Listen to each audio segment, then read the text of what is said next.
It's not hate to say that we were kidnapped and brought here. It's true. It's not hate to say that we were Jim Crow, discriminated and segregated. It's true. It's not hate to say that the Supreme Court, which is the highest court in this country, came up with a hypocritical desegregation decision 9 years ago, which they haven't enforced yet. That's not hate. That's true. Your court is just having said when an airliner crashed with a number of white people on board, but you were glad it happened.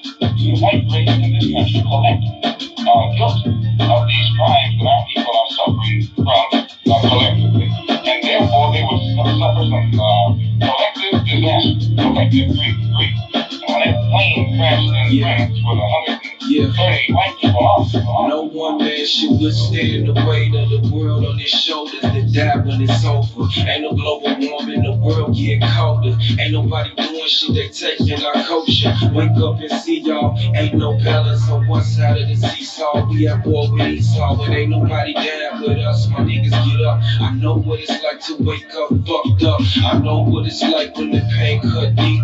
You can't get on your feet and you just wanna stay asleep. When the shit too much, a nigga needs to roll up. And all you got is this money and this still ain't enough. To live is to survive, gotta hustle to stay alive. My girl don't understand, I can see that look in her eyes. I'm not the trouble of soul, I pacify with lies. I inflict the pain and wipe the tears of her cries. Baby, I know you hurt me, apologies in advance. I just pray to God that he give me another chance. Try to make it to heaven, I got one hell of a plan. Dancing with the devil makes me a hell of a man. Yeah, I'm trying to be a better man, but my nigga down south won't put me up 200 hands. He told me if I did it, he'll put that shit in my hands. Is that a curse or a blessing, or do I see at the end? We learned that 120 of them were from the state of Georgia, the state that my own grandfather was a slave in. Why, to me, it couldn't have been anything but an act of God, a blessing from God, and I frankly sincerely pray for a similar blessing from him. Levels to this, and I said it like I said it cause I wanted to hit. I give credit where it's relevant, we better than them. It's evident we set the precedence to elevate men, but we'll never know the evidence killing other black men. And how we supposed to trust the hand we eat off if we hand fed the very poison we feed off. We don't even need all this extra shit they letting us get. It only hold us back from our excellence. Let's all get together, ball, invest in shit that you valuable life. Love my children and wife, love to all of my niggas who can't be free for the fight. R.I.P. all my niggas who passed on for this life. I love my brothers off the strength, whether he wrong or he right. Let your woman have that glory, baby, I promise you right. The true glory is through God and how I'm shining my light. Bust down Cartiers to see my sins of the night. Now what I call my darkest hours all depends on the price. I done said it ain't mistakes, I see men become mice. I let my pen speak my mind, the only way I think twice. All that I sacrifice, I should have seen this life. You don't get freedom, people. Freedom is never safeguarded, people. Anyone who is depriving you of freedom isn't deserving of a peaceful approach by the ones who are being deprived of their freedom. And when black people in this country come out from under the mental straitjacket that the Negro clergymen have placed them in, and begin to see that the only way you can get freedom is to get it the same way the white man in this country got it from England, or he said he got it from England. He was willing to pay the price for freedom. And when you're willing to pay the price for freedom, then you get it. But the Negro in this country has never been willing to pay the price for his freedom. All of the price that we've been paying in the past has been freedom for the white man. We fought abroad so that the white man in America could be free today to stick police dogs on us, to beat our people in the heads with police clubs, and to turn water holes on little women and children and babies simply because they want to walk down the street like decent human beings. That's now the only way you can have peace is to eliminate those injustices, and the American white man is not going to eliminate them. He's going to talk that pretty talk, but he'll still continue to practice those inhuman deeds.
What's good? What's good? Shalom, shalom. What's cracking? What's cracking? I know we see the title, right? Shoot, hold on, so like yeah, hold up. Right?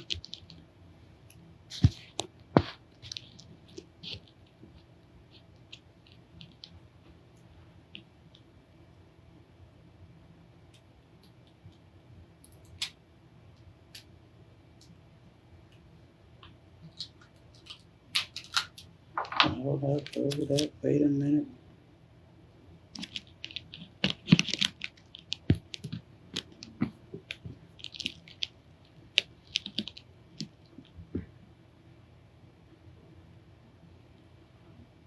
Yeah.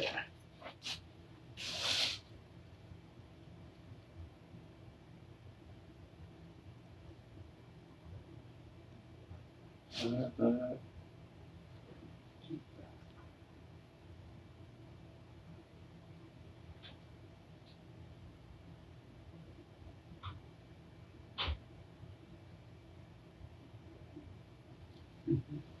Oh yeah, okay, so like yeah, we back. My bad. We back. We here.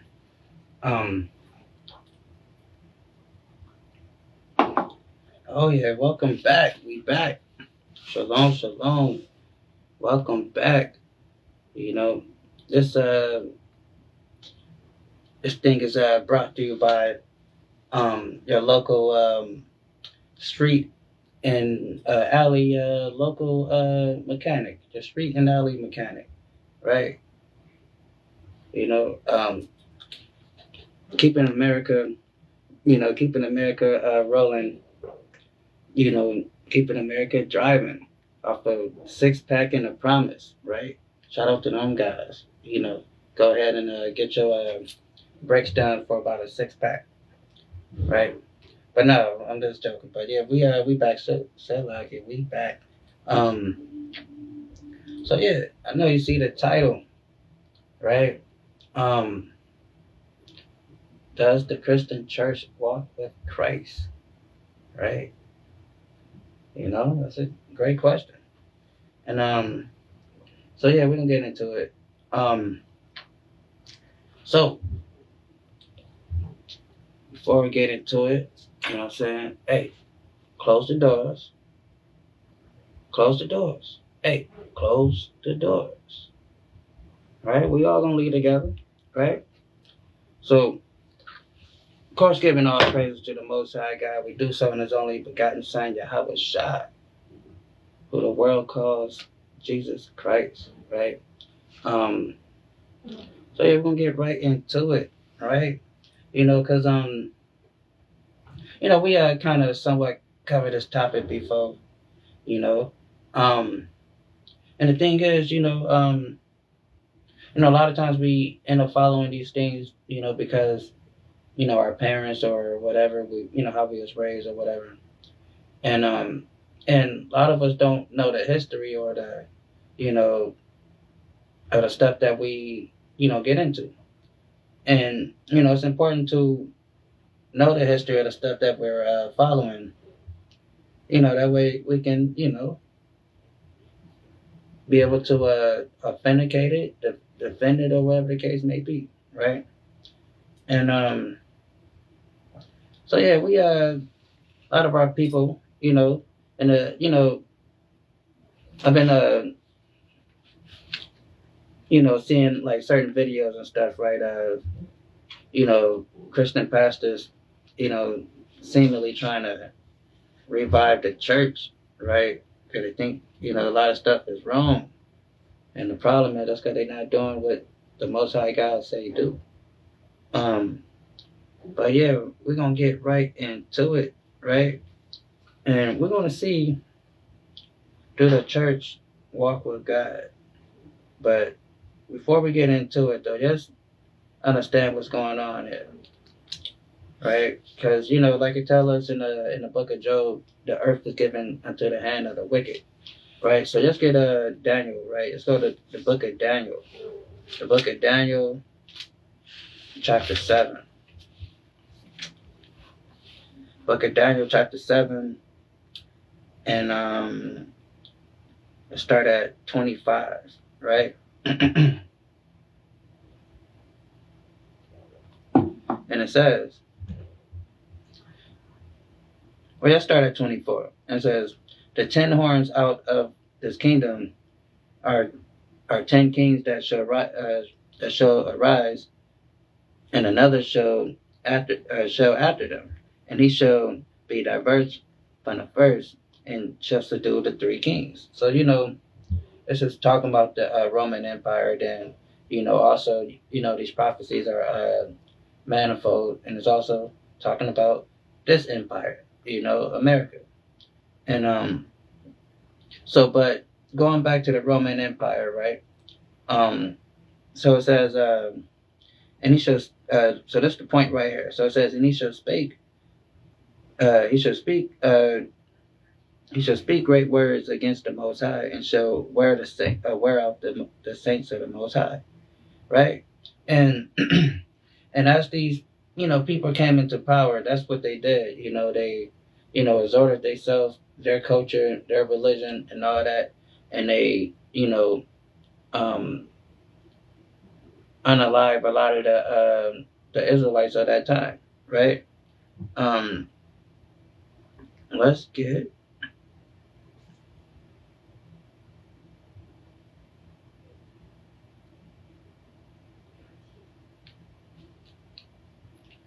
get Deuteronomy 32 real quick.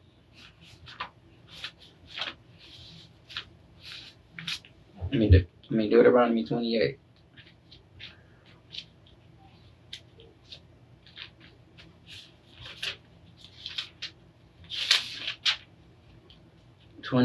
And and 32.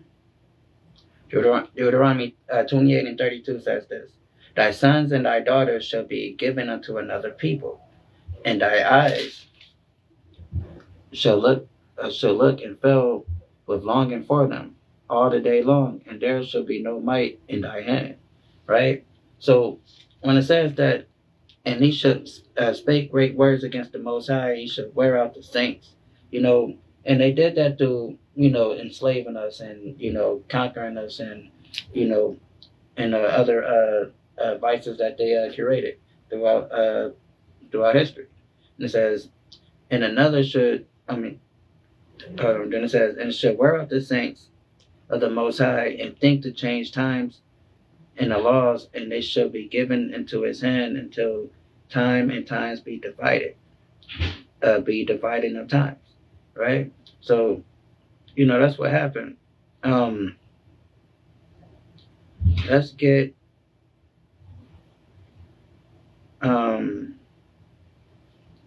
let's go back to Deuteronomy really quick, and let's read this. So this is Deuteronomy 28 and 41. So like I said, this empire that we're under is going to be able to, they're going to wear out the saints. They're going to, like I said, conquer us, unalive us, do egregious things. We know the history, right? Then it's also going to change what it says, back over here, it says, and shall speak great words against the Most High, and shall wear out the saints of the Most High, and to think to change times and laws. So then, they changed the way we worship, our God, right? And i.e. nowadays with this Christianity that a lot of our people are into. And it says, change the laws, and so now, they tell us we ain't got to keep the laws, right? Then it says in the times.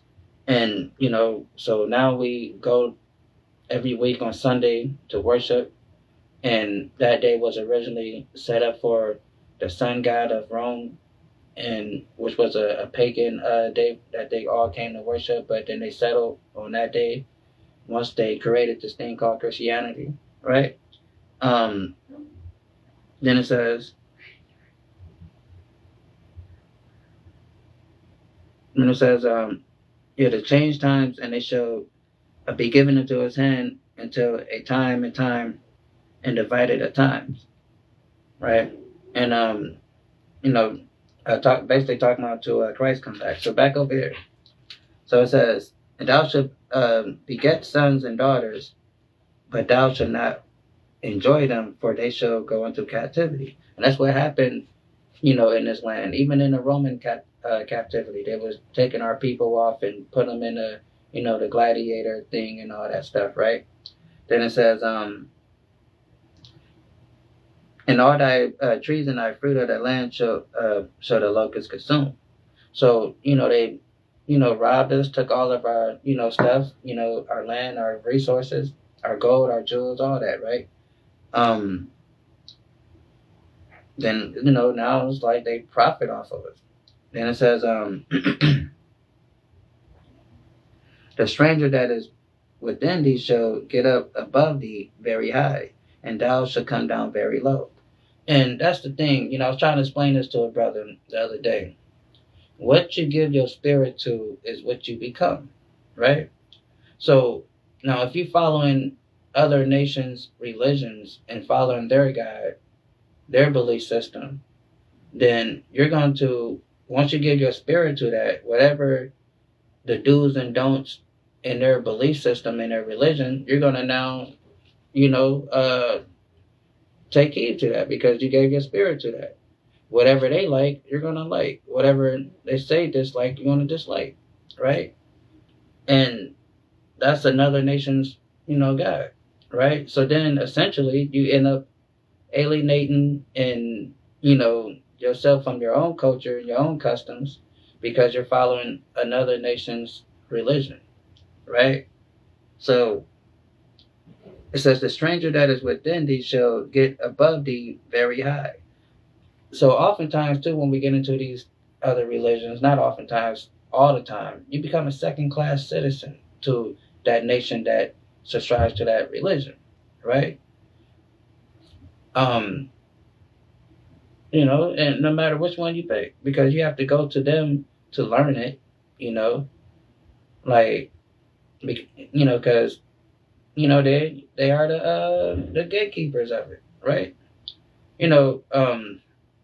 So, and it says, the stranger that is within thee shall get up above thee very high, and thou shalt come down very low.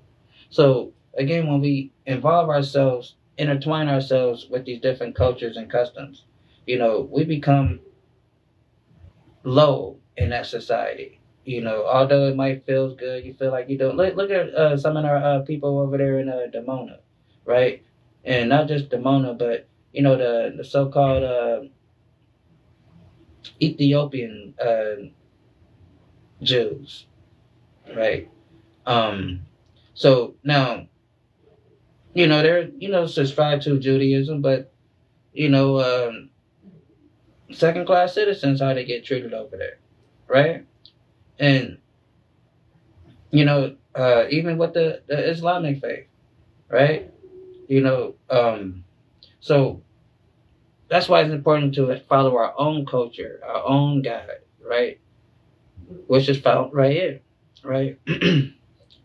And so yeah, back over here.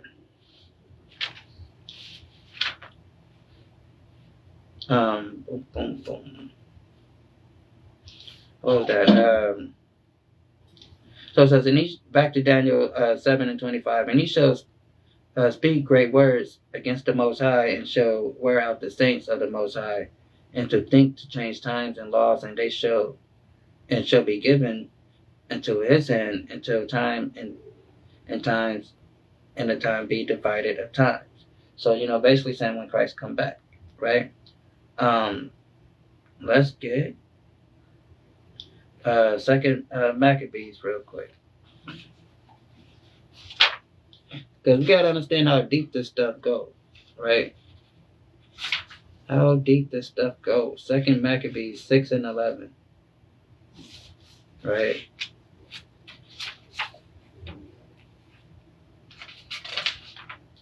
And to say this.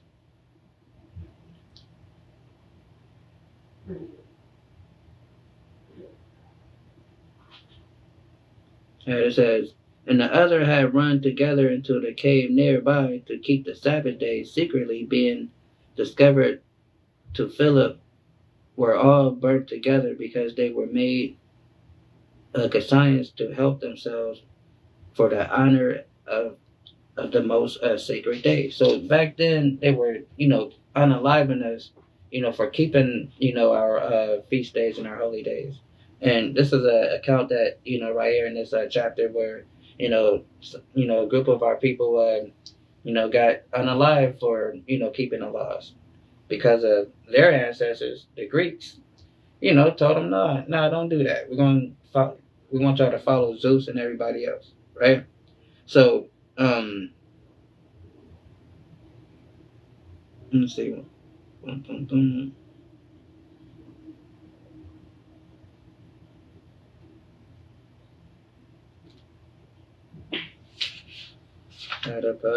Something else I was looking for real quick.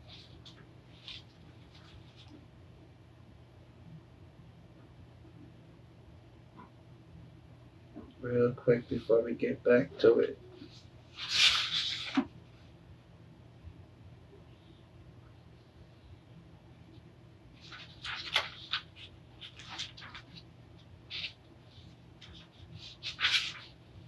Just real quick.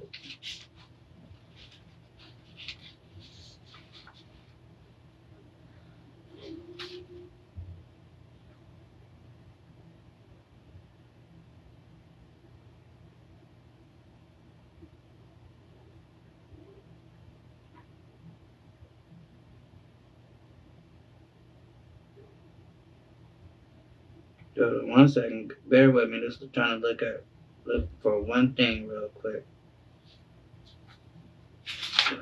No.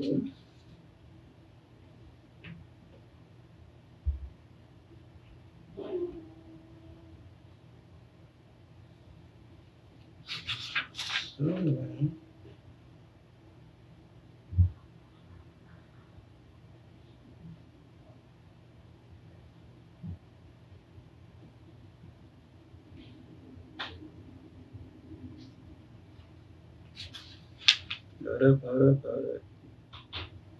Alright. Well, I can't. Maybe I come up with it later. But no, the verse I was looking for, because one back in Maccabees where it speaks of, where they, passed the law to not even, consider yourself an Israelite, not even to identify as one. So then going back to some of these Christian videos that I be seeing some of these pastors say, where they like, yeah, all this, talking about, and it's crazy to me to see the Christian church against the black struggle civil rights movement, where back in the 40s and the 50s, the Christian church was right there, but now they tell you, no, don't be black, you gotta be a Christian, we're not black. What is this? We're not black, we're Christians, right?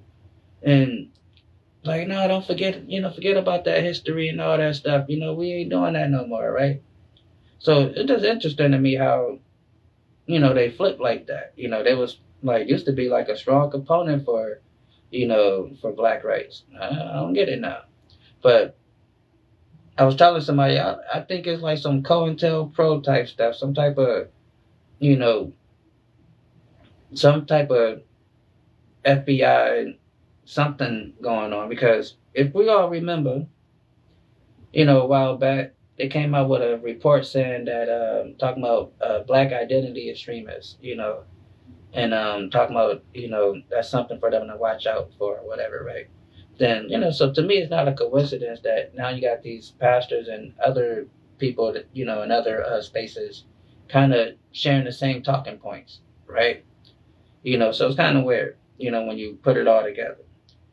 But anywho, and that's what they are, right? Let's get Exodus 20:8 real quick.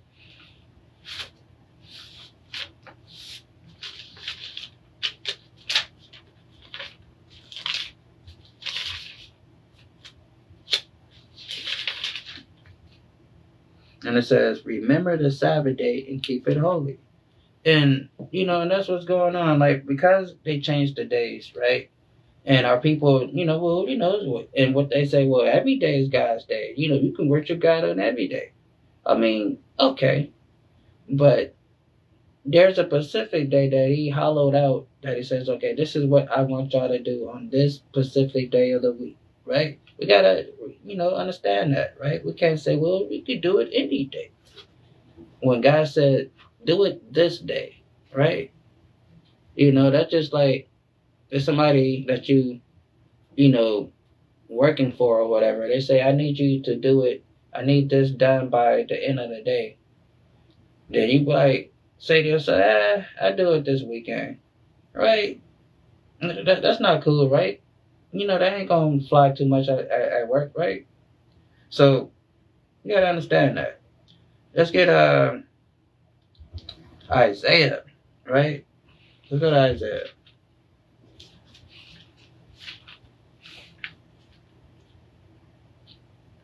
And let's get Isaiah 29:10 real quick. And it says this, for the Lord had poured out upon you the spirit of deep sleep. And that's what's going on with these people that's involved in that white supremacist cult known as Christianity, right? Under deep sleep, right? And it's kind of crazy. Then it says, and have closed up your eyes, the prophets of your rulers, the seers he covered. So the people that they go to listen to and learn from, they don't know what the heck is going on because he had blinded them as well. That's why they're blind and your blind ass is sitting up there listening to them, right? That's what's going on there, right? So he covered their eyes. That's why they can't understand, the mysteries of this Bible, right? That's why, so mystifying to them. That's why they have to create a million gazillion religions and make up stuff and say, hey, buy my book, buy this book, buy that book, when this is the only book you need if you have the Spirit, right? So let's get 1 John real quick. Let's go to 1 John. And let's start at chapter 2 and 3, right? Because they under a deep sleep. And that's why, a lot of them go to church and they come out and say, well, I know God, God, I know Jesus, sweet Jesus, right? All the little stuff they say. Then it says, but this is what Christ said, right? And I mean, surely we gotta honor what the man say, right? And it says this, hereby we do know that we know him. So this is what he said. Because a lot of people say, yeah, we know God, we know Christ, right? That's the Lord of my life. Especially our women folks get up there, that's the only man I listen. That's my man right there. That's the only man I listen to, right? Ain't no man, I ain't gonna listen to no man but Christ, right? But let's see what he say though. Hereby we do know that we know him if we keep his commandments, right?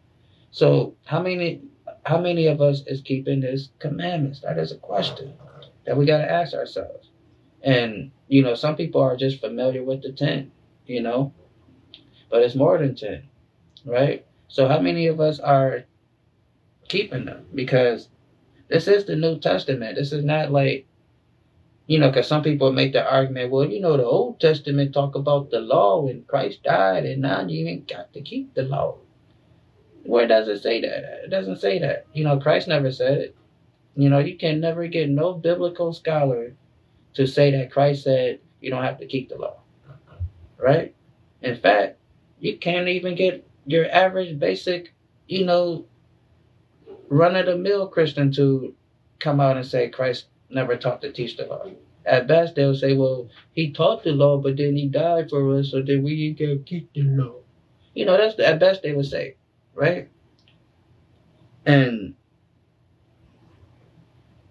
but they would never say that. All that stuff came 100, 200 years later about not keeping the law, right? But here we go. Hereby we do know that we know him if we keep his commandments. So you got to keep the commandments. Then it says, he that say I know him and keep not his commandments, I mean, a lot of people go around and say, yeah, I know the Lord and stuff like that. So what is our dear brother John about to tell us, right? What is he letting us know? Right? And it says,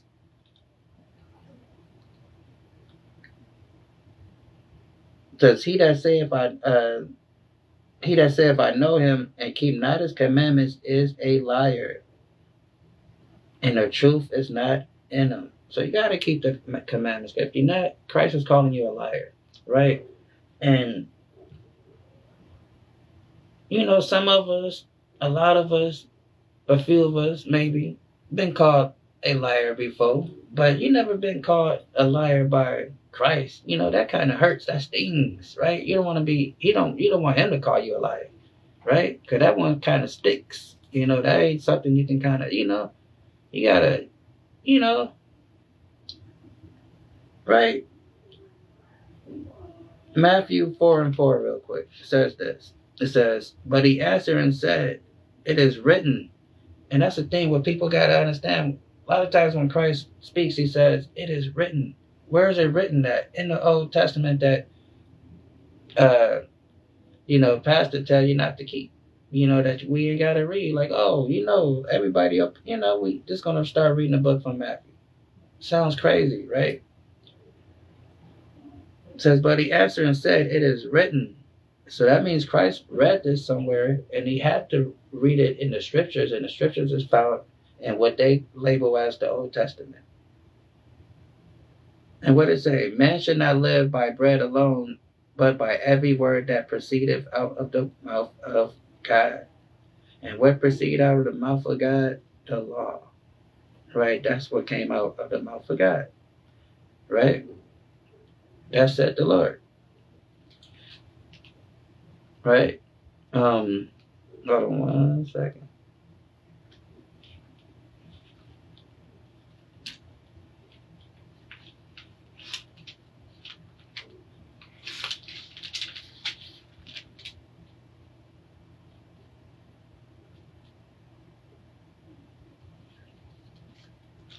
So then, all right, back over here.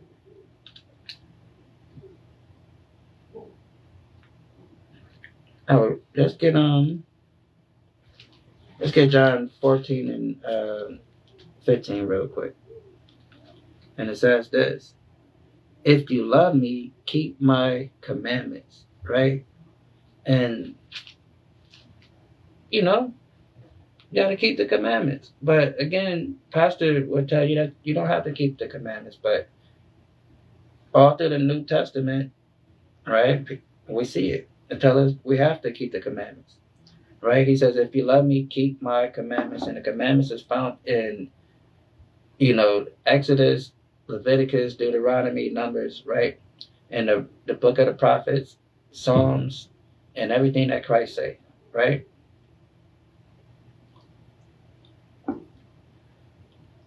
Let's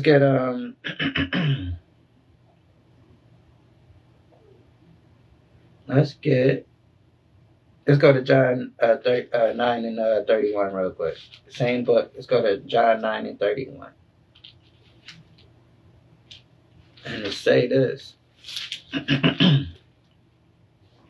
Because, a lot of people have fooled themselves. Going back to what we read in Isaiah where it says, he has covered them with a deep sleep, And so they're not understanding, what's going on here, right?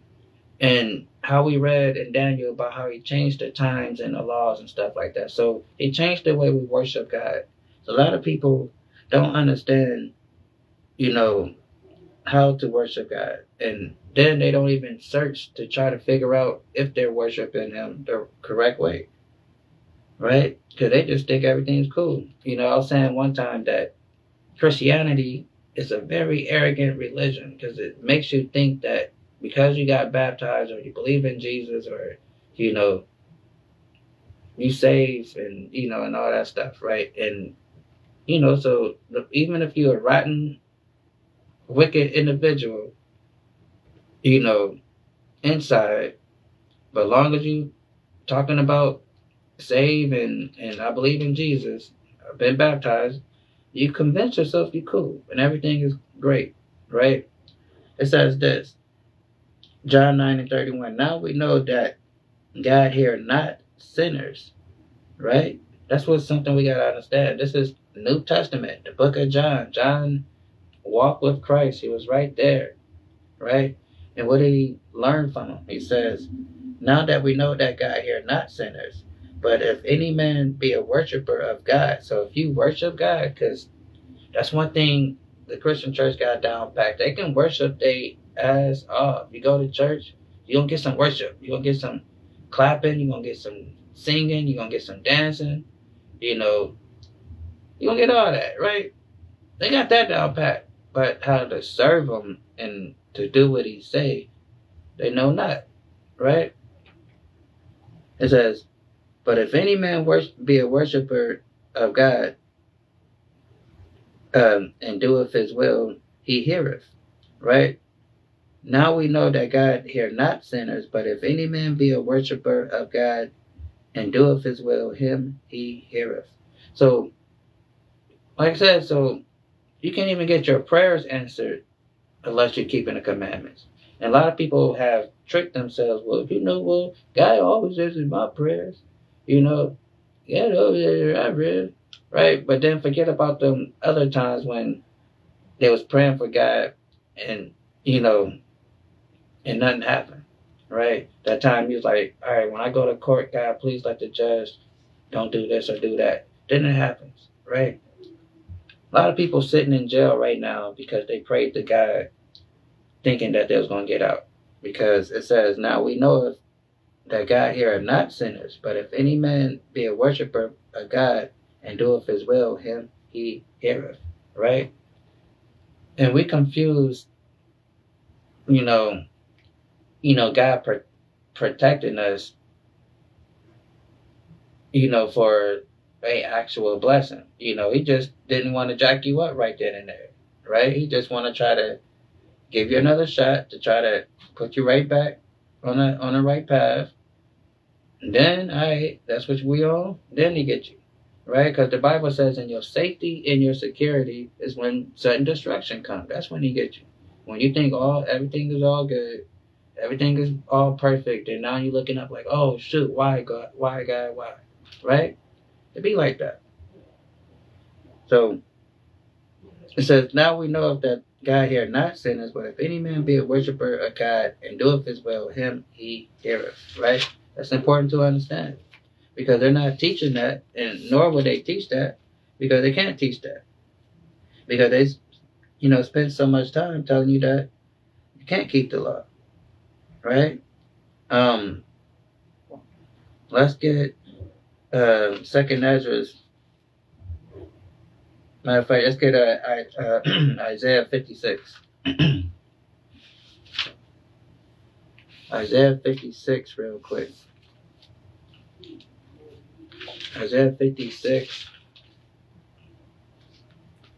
and 10, and it says this: his watchmen are blind. They are all ignorant. They are dumb dogs. They cannot bark, sleeping, lying down, loving to slumber.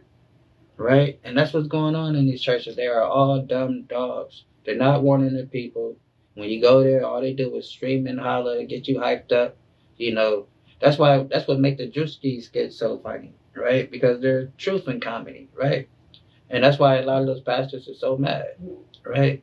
Because he didn't have to change or really do too much exaggeration, because a lot of the stuff he was saying in that skit is verbatim what pastors have said, right? That's what makes it funny because they actually said it. It's crazy, right? And they only mad because when you hear that crazy stuff out loud, that stuff sounds retarded. You know what it sounds like, right? Gotta, for the algorithm, it can't be saying those R words. They be hating. So sounds crazy. And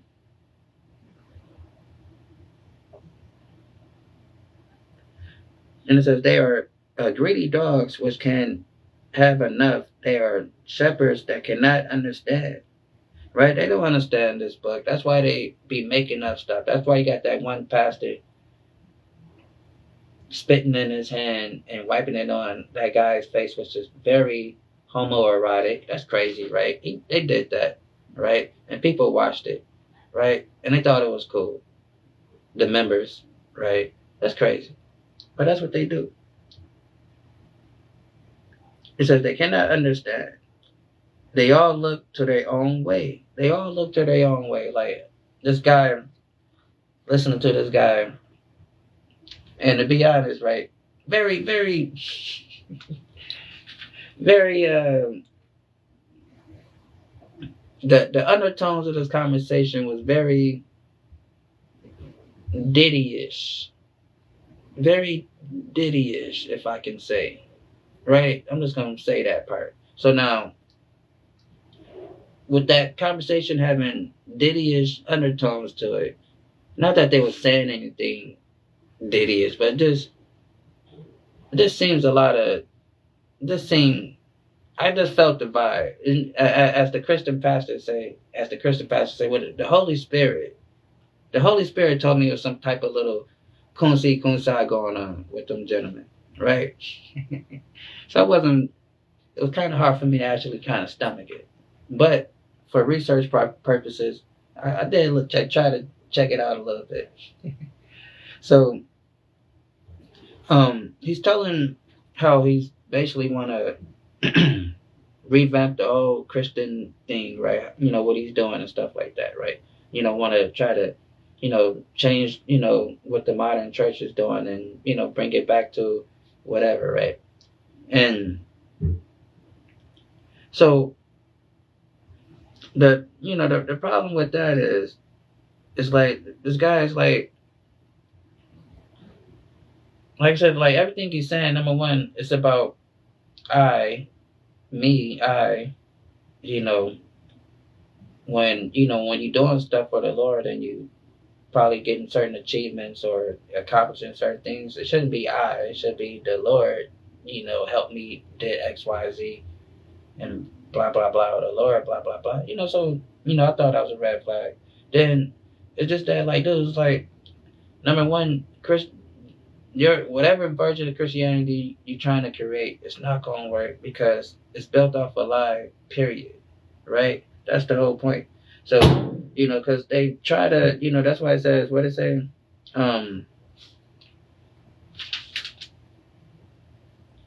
It says, they cannot understand, they all look to their own way. So that's why you got this pastor trying to remix Christianity, trying to think that he can do something different.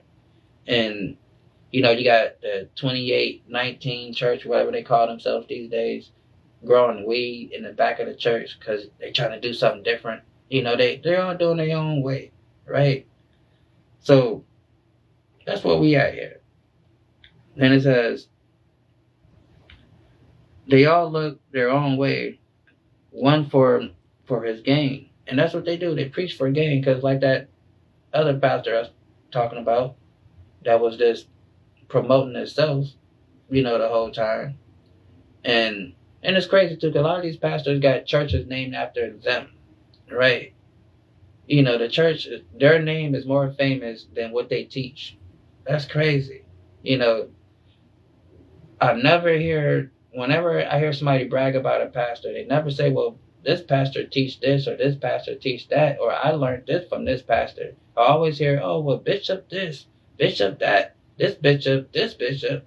And they just talk about how great the bishop is or the pastor is, but they never talk about what the man teach because that's what they do. They self-promote, right? It's crazy, right?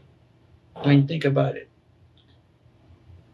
they all look to their own way, everyone for his gain, for his quarter. You know, they're trying to fill his pocket. That's why I told y'all earlier, close the doors.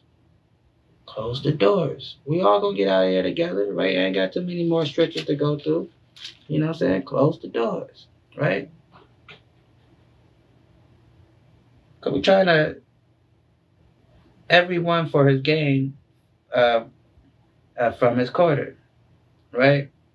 And it says, "Come ye and say, I will fetch wine, and we will fill ourselves with strong drink, and tomorrow shall be as today, and much more abundant." So, you know, this is a very lucrative, you know, scheme that they got going on in these Christian churches. They know that, like, well, we can. This is something we can do every day. Matter of fact, I'm gonna pass this down to my son. I'm gonna pass this down to my daughter. We're gonna make this a family business, right?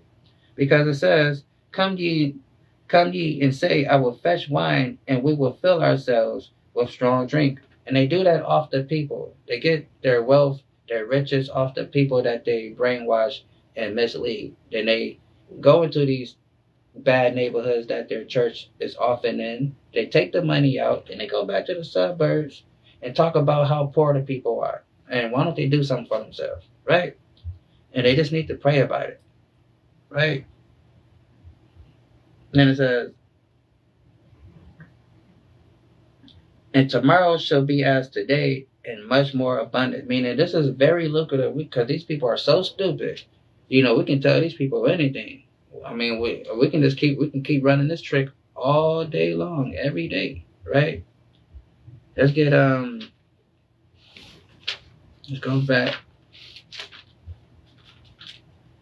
Let's get 1 John 5:3 real quick. And it says this.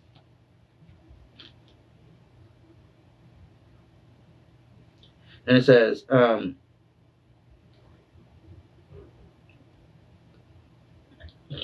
matter of fact,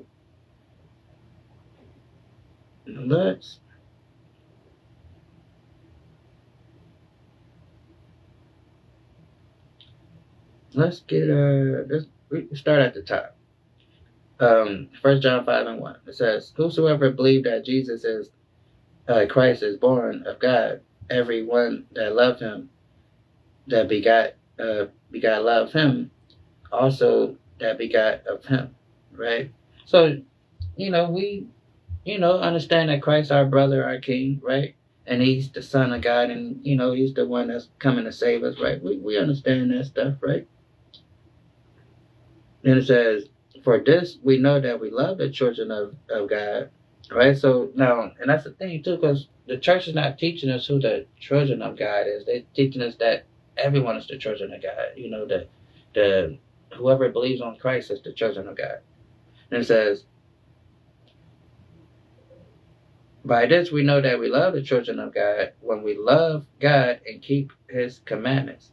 So how can we love the children of God? We got to know who they are. And we love them by keeping the commandments. For this is the love of God, right? Because this is how we love God. Because everybody say they love God, they know God. You know, that's my God, you know, all that stuff. "For this is the love of God, that we keep his commandments, and his commandments are not grievous," right? So you cannot say you love God. You cannot say you know his son, Yahushua, if you're not keeping the commandments, right? And walking in the way that he told us to walk, right? Let's get Deuteronomy real quick, right? Okay, Deuteronomy.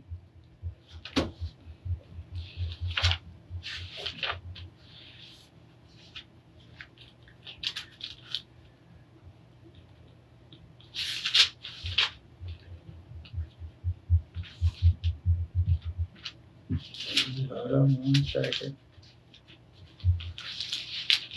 Deuteronomy 10:12 says this. It says, because in case you don't know, you haven't figured it out, we are the Israelites, right? What I mean by we, talking about the so-called Black, Hispanic, and Native American people, right? And although some may not identify spiritually as an Israelite, but ethnically, genetically, that's who we are, right? You can't do nothing about it. And because we are those people, it says this. And now, Israel, what do the Lord thy God require of thee? Because we are Israelites, whether you like it, believe it, understand it or not, because archaeology, biblical prophecy, and history can back it up, right? So what do the Lord require of thee? But to fear the Lord thy God, to walk in his ways, to love him, like we just read over here. We gotta love the God with all our heart, right? That's what we read in 1 John. And it comes all the way back to here, because again, when we read that scripture where Jesus said, it is written, they wasn't freestyling when they were teaching. They were reading from something, and this is where they get it from. And now, Israel, what do the Lord thy God require of thee? But to fear the Lord thy God, to walk in his ways, to love him, and to serve the Lord thy God with all thy heart and all thy soul, right? Same thing we see in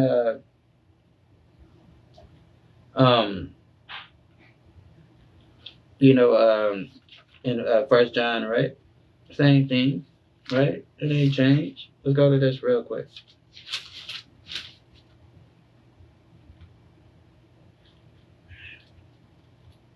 Let's go to Ecclesiastes 12 and 13, right? Because we got to understand this, right? It's all over this book. And it says this, let us hear the conclusion of the whole matter. So this is the whole point of everything, right? Yeah, we can read this book a million gazillion times, know the scriptures back and forth, know this breakdown, know that breakdown, know the prophecy of Armageddon, World War III, who's what, whatever. We can know those things. That's cool, right? But it says, let us hear the conclusion of the whole matter. So this is the whole everything of it. Fear God and keep his commandments, for this is the whole duty of men, right? So yeah, it's cool to,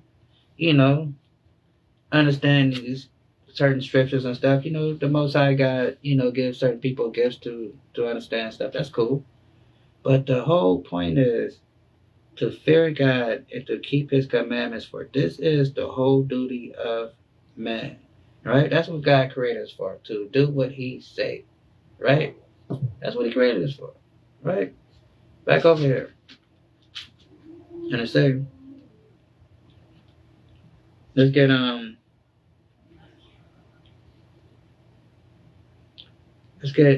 Romans 12 real quick.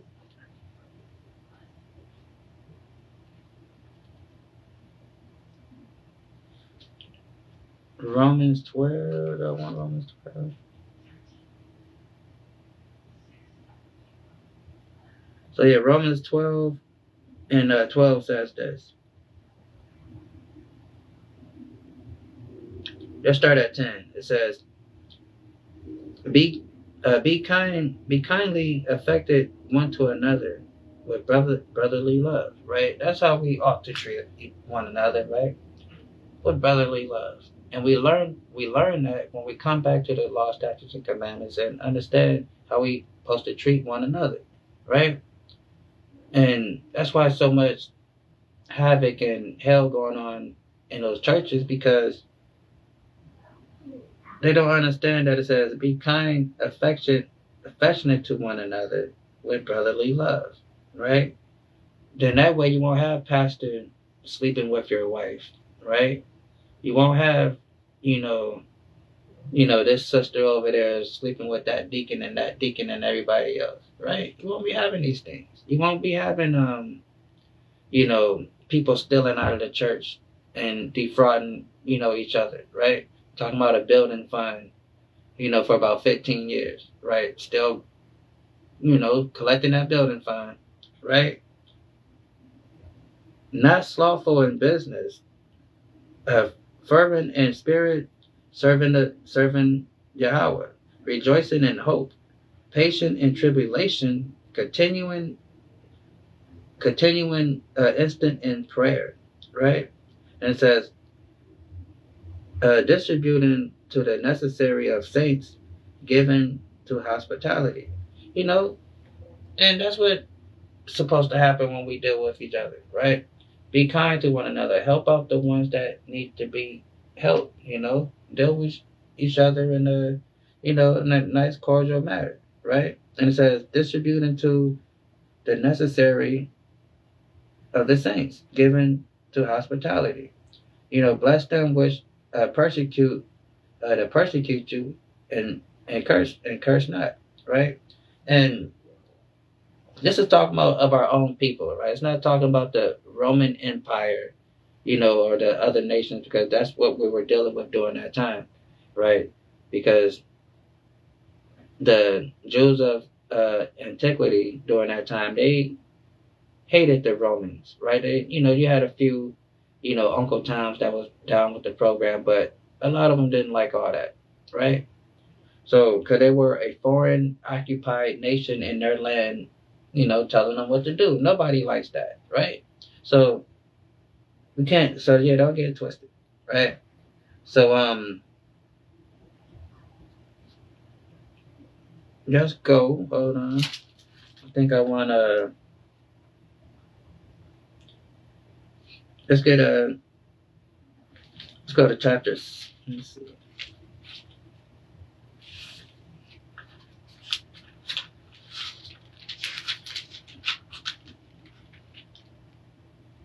So yeah, Romans 6:23. Okay, that's another thing too. So this is our dear brother Paul, right? We just read already a couple scriptures from our dear brother Paul, and then how they would teach Paul and make Paul seem out to be like he was total opposite of what Christ was talking about. Like, okay, yeah, Christ taught the law, but he dead now. So now Paul is telling everybody we don't have to keep the law, which is crazy. That's how they have to twist the teachings of Paul to make people follow that white supremacist cult that is known as Christianity, right? So, and it says this: for the wages of sin is death. So Paul is telling us that wages of sin is death. So if Paul was a guy that never, that taught, oh yeah, don't keep the law. You don't have to keep the law. Just faith in Jesus. Why is he saying for the wages of sin is death, but the gift of God is eternal life through Jesus Christ, our Lord, right? So, if you sin, that is a death penalty. But as we repent and come back to the Mashiach Yahweh Shai, who the people call Christ, you have that repentance. So then then you don't die. It doesn't mean that you don't have to keep the law. That means whatever law that you broke up to that point, once you repent, you don't do that no more. You are forgiven, right? Whatever you was doing, if you repent from that, Christ, is the mediator that cleansed the sins, but you have to sincerely repent. It doesn't mean go back to breaking the law, because Paul also says, do we now make void of the law, because of sin? God forbid. We establish the law, meaning no, we keep the law, we make it known, right? So, you gotta understand that.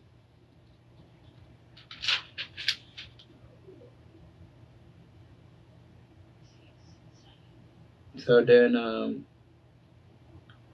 let's go to,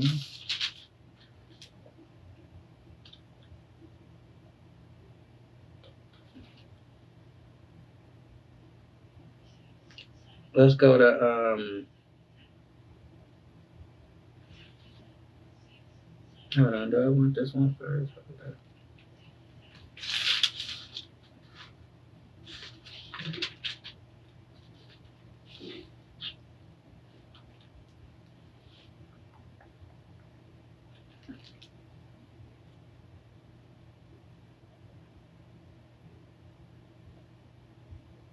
Okay, yeah, so let's get this. It's Romans 8:28. And it says, and we know that all things work together for good to them that love God, right? And we know to love God is to keep his commandments. So Paul is telling us all things work good to those that keep his commandments. Because we already know, because our dear brother John that walked with Christ, that was a disciple, said to love God is to keep his commandments, right? And we know that all things work together for good to them that love God, to them who are called according to his purpose, right? So God have a special elect that he called according to his purpose.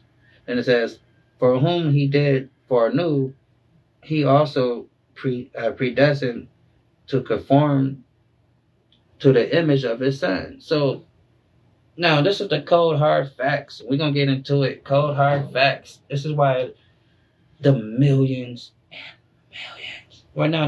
It's not millions. The billions and billions of people follow Christianity. 4 billion people, I believe, is a member of that white supremacist cult, right? Called Christianity, right? And it says, for whom he foreknew, he also predestined to be conformed to the image of his son. So it's some of us that he created and made to follow him and and to keep his ways, right? And it's some of us that he made to not just get it at all. He made them just to be the Walking Dead, for the lack of better terms, right? Or how the little new kids say, NPC. You know, a lot of these people are just NPCs, right? And don't even know it, right? You know, you be playing Grand Theft Auto, GTA, and you got the character that you play with. You got the little people walking on the street just doing random stuff. That's what a lot of these people are, right? And don't even know it. Right? It sounds crazy to say, I know. It sounds bad. But that's just what it is. That's the cold hard facts of the whole situation. And that's why Pastor don't teach this. Because he's trying to fatten his pockets up before this whole thing goes kabooey. Right? He want to make sure he, can, get him a seat somewhere in the bunker when this thing go down. Because they know the jig is up. It says, predestined to conform to the image of his son, that he might be the firstborn among many brethren, right? So like I said, so there's some of us that is going to understand this and get it because he wants us and created us to get it and to understand it, right? Then there's some that just ain't gonna get it because it ain't for them to get it. Because if it was, they'll get it, right? And it won't be confusing. Hold on real quick. Let's get this real quick.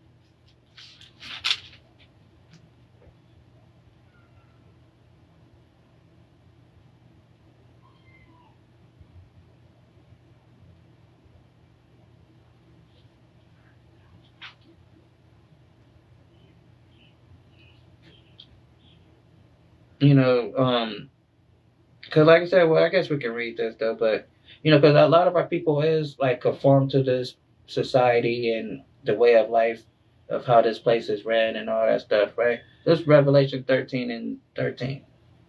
It says, and he doeth great wonders so that he maketh fire come down from heaven and earth in the sight of men. And this place do great many wonders, right? That's why a lot of people want to come to this place, be a part of this society of America, this whole American dream thing. Because this place does great wonders, right? People come here and get rich all the time, right? And then it says it make fire come down from heaven. That's talking about that Hiroshima and Nagasaki when they did that to Japan. That fire that they called down from heaven was the atom bomb that they dropped, right? The nuke thing. Then it says,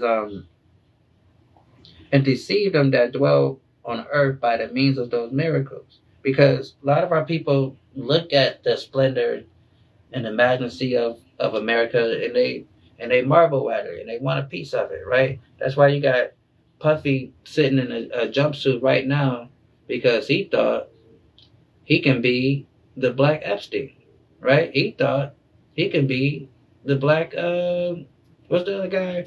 Uh, um, um, the Playboy dude. That guy, I don't know why I can't think of his name, but that devil. He thought he could be that guy, right? You know, so we wonder at this society, we emulate it. That's why it says, envy not, thy oppressor, and choose none of his ways. Because what happens when we choose his ways? We get locked up for it. We get unalive for it. They get a slap on the wrist for it. Because this is their kingdom. They're expected to do those things, right? It's crazy, right? So it says, and deceive them that dwell on the earth by the means of those miracles, and which have power to do in the sight of the beast, saying to them that dwell on the earth that they might make a image to the beast which had wounded by the sword. And that image that they created was white is right, right? This is what we call white supremacy. That is the image of the beast that people worship, because that's what NATO, the EU propagate, their dominance and their power over the world, right? And because a lot of people look at white supremacy as somebody wearing a little Confederate flag shirt, with a little dirty hat, screaming the N-word at you a whole bunch of times. Nah, it's deeper than that, right? It's crazy. It gets deep, right? So that's what this image is, because that is what's propagated all over the world. Their survival, their vitality, their, way of life. And if you ain't down with it, they got a missile for you, right? You saw what they did. Are we watching what they doing? I mean, do I need to continue explaining? I mean, I can close this and we can just turn on the TV, right? We watching what they're doing already. I mean, come on, jeez. Let's go to where we going?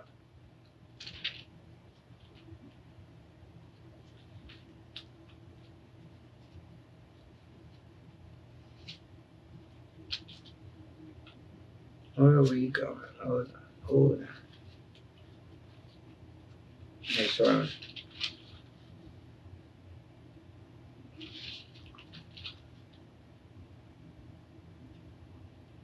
Did we read that one? Okay. All right, let me get this one real quick.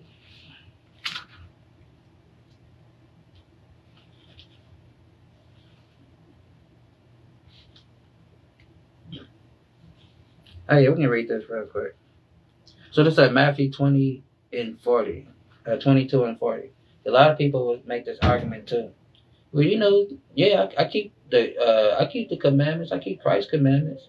A lot of them don't even keep what they call Christ's commandments, And it says this.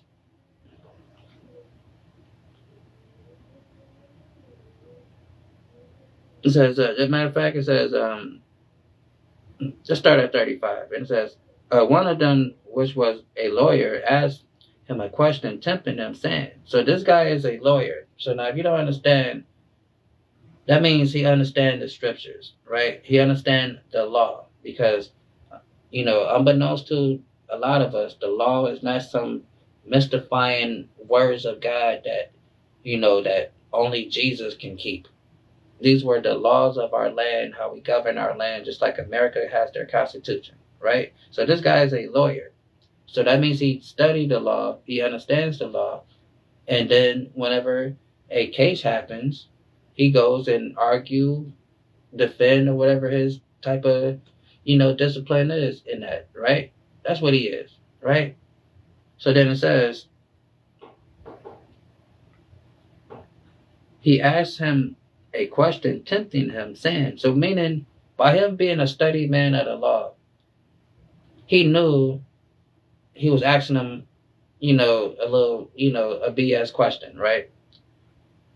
Then Jesus said unto him, thou it says, and he's, boom, boom, boom. It says, tempting him, saying, Master, which is the greatest commandment of the law? Right? So, he was trying to get him, to, say something crazy. And it says, Jesus said unto him, Thou shalt love the Lord thy God with all thy heart, and with all thy soul, and with all thy mind.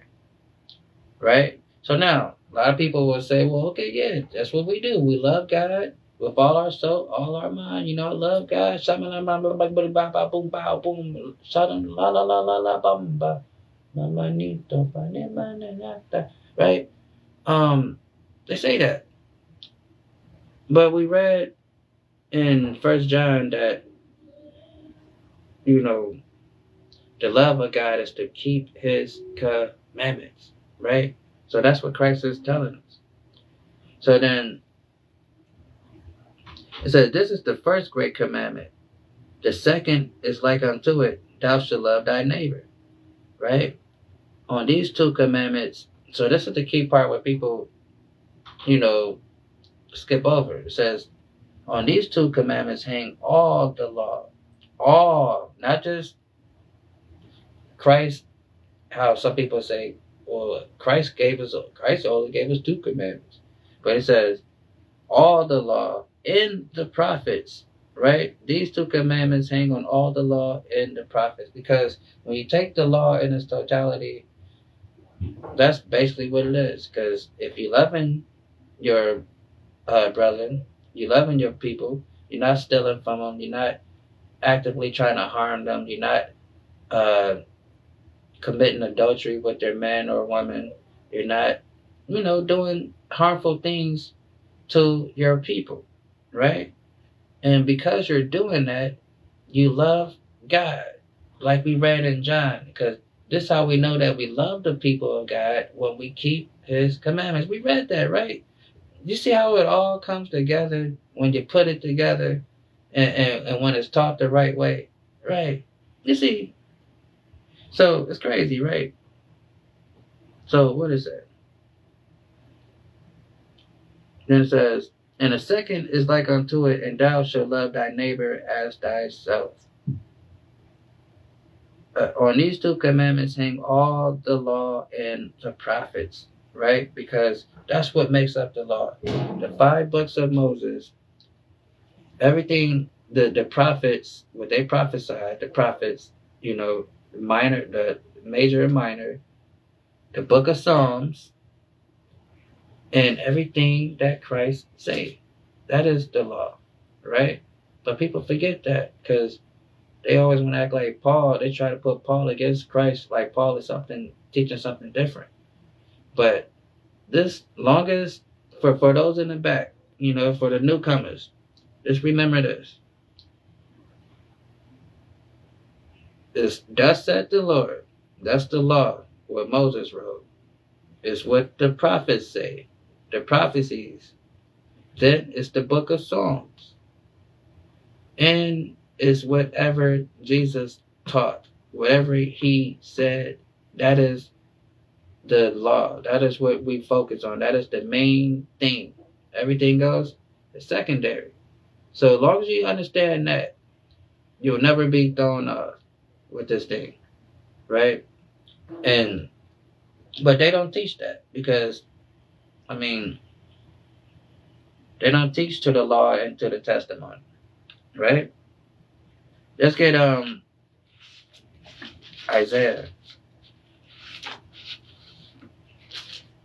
29:9.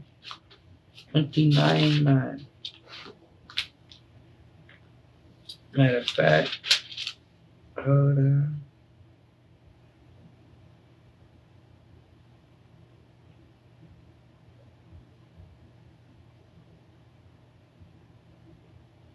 Oh, yeah, cool. Yeah, Isaiah 29, right? Let's start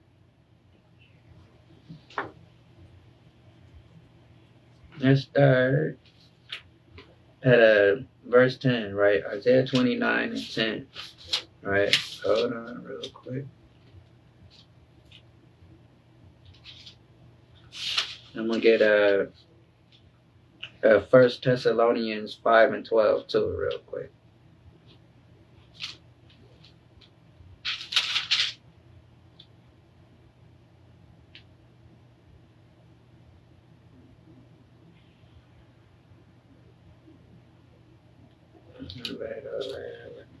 I mean 4:12. Boom.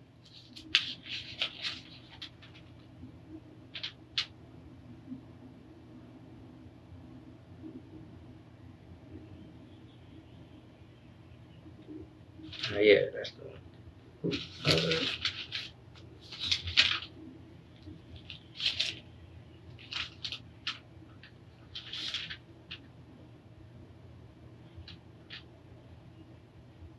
Here we go. Boom. So yeah, Isaiah 29 and 10, right?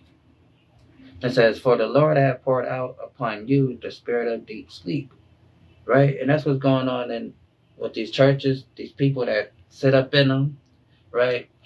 And it says, "The spirit of deep sleep, and have closed your eyes. The prophets and your rulers and the seers have be covered." And it's definitely a spirit that comes with that religion. And now that I'm so many years removed from it, I was telling somebody this the other day when I was reviewing that awful homoerotic video of these two pastors talking, having a conversation. I mean, it's just seemed kind of creepy, but just listen to them. So just felt the uneasy spirit listening to it. Just made my skin crawl just listening to it. That's why I couldn't, really listen to it, because it just felt. I'm gonna be honest. I'm gonna be honest, really, really quick. I don't know how many people ever had like experience what people may call, like, for lack of better terms, like a evil spirit or presence. Might feel like something is in your room, or cold chills or something like that. Your hair rising up. You're feeling that, whatever, right? Some people may have experienced that. So as I'm listening, I felt that, but not as strong as how it may, oftentimes come when that type of stuff happens. But I noticed that my skin was, feeling, it was making my skin crawl. Then, I started to try to analyze why is it crawling, and as I'm thinking about the feeling and why, that's what it felt like. It felt like, so I'm like, damn, this thing really do got a spirit to it, because I'm like, shoot, I'm like, and I don't know, that's crazy. But yeah, I don't want to dwell too much on it, but it just felt weird, and I felt it. And I'm glad that it has not an effect. Because it says, "For the Lord hath poured upon you a spirit of deep sleep, and have closed your eyes. The prophets and your rulers, the seers, have he covered." Right? And that's what's going on. These people are blind, dumb, deaf, and blind. They don't know what's going on in the world. Right? And it says, his prophets have he covered. All right, let's get this real quick. It's 1 Thessalonians 5 and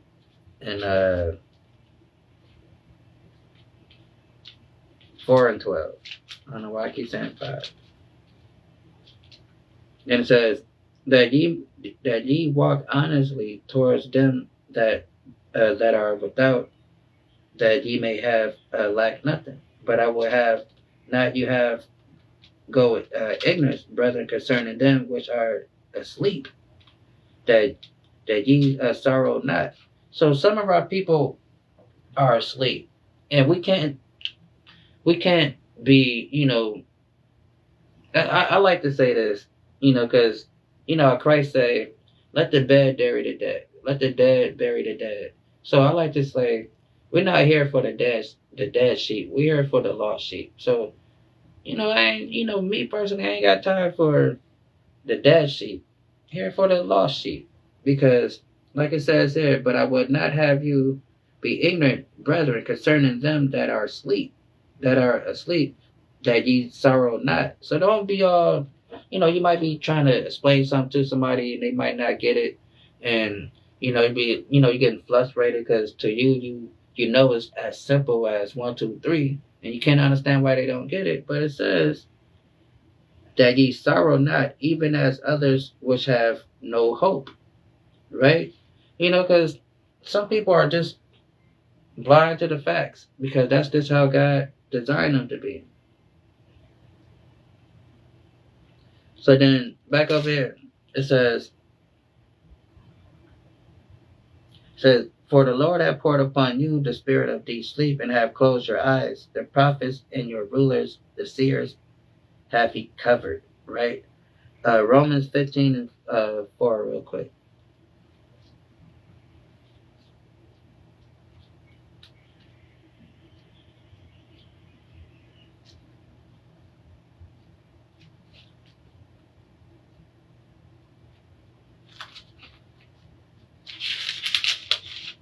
And it says, for whatsoever thing written aforetime was written for our learning. So it's talking about these scriptures. Everything I named, the book of Moses, the prophets, the book of Psalms, and everything that Christ said. And it says the things that was written before time, which would be the scriptures, the book of Moses, and the Psalms and the prophets, was written for our learning, that we through patience and comfort of the scriptures might have hope, right? And that's where our hope comes from the wisdom and knowledge that we get from these scriptures. Because, like I tell us, in that great day, in Jacob's trouble, our wisdom and knowledge is going to be our stability. Why everybody else is losing their mind, going crazy because they don't know what the hell is going on because the whole society is falling apart. Our understanding that the Most High God give us is what's going to keep us strong and help us, last through the perils, the peril times that's coming, right? Because it says, for whatsoever thing were written aforetime were written for our learning, that we through patience and of comfort of the scriptures might have hope, right? Because these scriptures comfort you when you understand it. When we understand the game plan. Because I understand sometimes, when we may talk about, World War III and nuclear war and Armageddon, some people get, scared.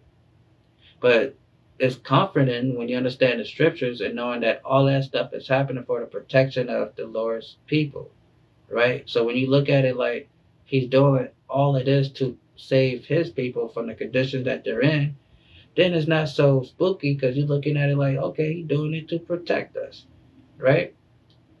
So back over there.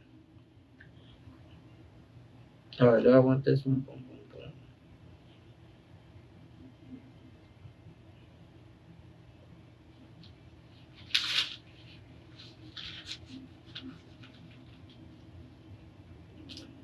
So yeah, let's get this. Matthew 13 and 13.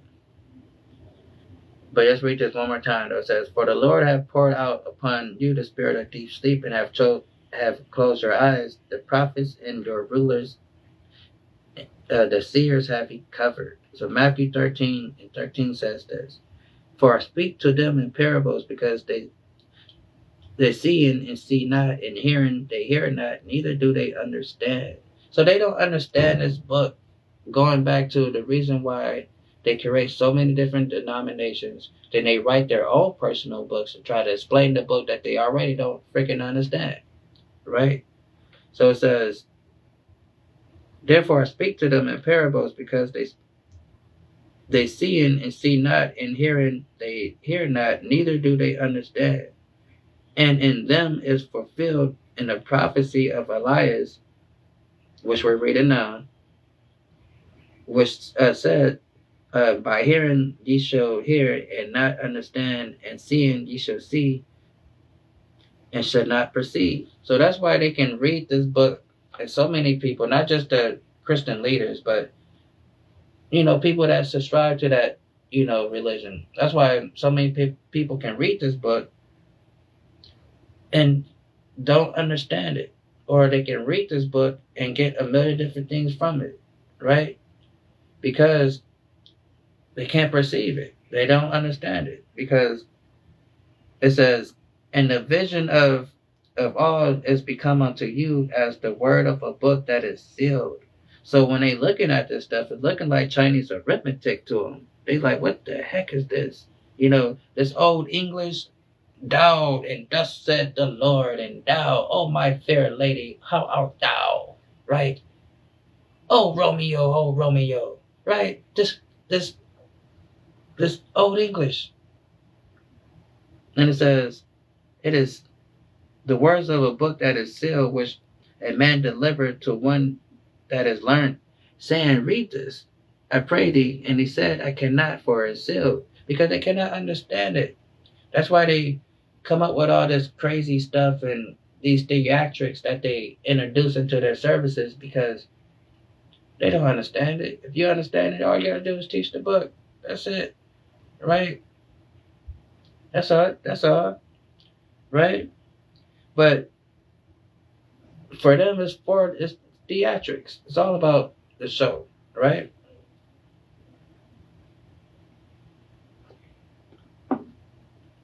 Then it says, and a book is delivered to him that is not learned, saying, read this. And that's what a lot of these people do. They're not learned in there. They think they go to these little seminary schools that we like to call cemetery schools. They think they're learned because, some little filthy, nasty PDF man that like to put his hands on kids done taught them some stuff and gave them a piece of paper and said, hey, here you go, you can go teach now, right? And they think they know something. But it says, and the book is delivered to him that is not learned. Because they're not learned. If they were learned, the people will be learned that they're teaching, right? And I mean, the body can go as far as the head go. What they say, the shepherd, right, leads the flock. So again, if we got all these churches in these neighborhoods, especially these mega churches, some of them, but the people don't know nothing but how to shout and say Jesus 50 million times and hallelujah till they get tongue twisted and tongue tied, and then go in their pockets and give some money. That's what they learn. And it says, wherefore the Lord, the Lord said, for as much as the people draw near with me with their mouth and with their lips and do honor me. So that's what you get. You get a whole bunch of lip service at church. You go to church, everybody saying Jesus, right? Thank you, Jesus, right? Glory to God, right? It's talking like that. Like, if somebody walk up to you and say, how you doing? How's your day? Right? You'll think they crazy, right? So you think God and, and all his splendor, just sitting there just listening to that stuff, like, what is wrong with these Negroes? Like, nigga, use your regular voice. Can you please? I gave you a regular voice. Right? That's what he probably said. Right? But it says, where before the Lord said, whereas the people draw near with me with their mouth and with their lips they do honor me. So that's what you get. You get a lot of people saying, oh, glory to God, praise Jesus. Yeah, oh, sweetie bappy, whoa. Right? Get all that, right? But they don't know how to serve him, right? They don't know how to do thus at the Lord, because it's all about the show, right? And it says, but have removed their hearts far from me, and their fear towards me is taught by precept of man. So there's no fear of God up in there, right? That's why they do the things they do. That's why things that take place in there that shouldn't take place in there, right? Because they don't fear, the God of this book, right? Because they create whatever God they create in their head that tell them, well, He knows my whenever God they thinking about in their head when they say this, well, He knows my heart, right? Whenever somebody come to try to correct them or say something, hey, blah blah blah, well, then they say, well, He knows my heart. When they say that line right there, whatever God pops in their head, that's the God they created, right? Because it's not the God of this book, right? So let's get our dear brother Luke real quick. Let's see what Luke talking about. Let's get Luke 14:28.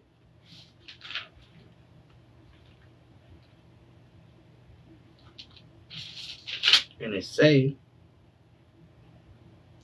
For which of you intending to build a tower, sit not down first and count the cost of it, whether he have sufficient to finish it. So when you building something, you want to make sure you have enough material and you got enough money to pay for stuff, and you want to make sure you got enough to finish the job.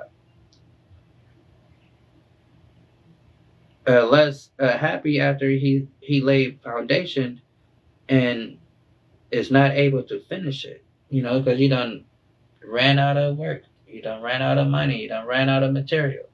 So, and that's what goes on here. You get into these false religions, and then you end up laying down a foundation that cannot be finished, and because it's not anything solid to stand on. Then it says,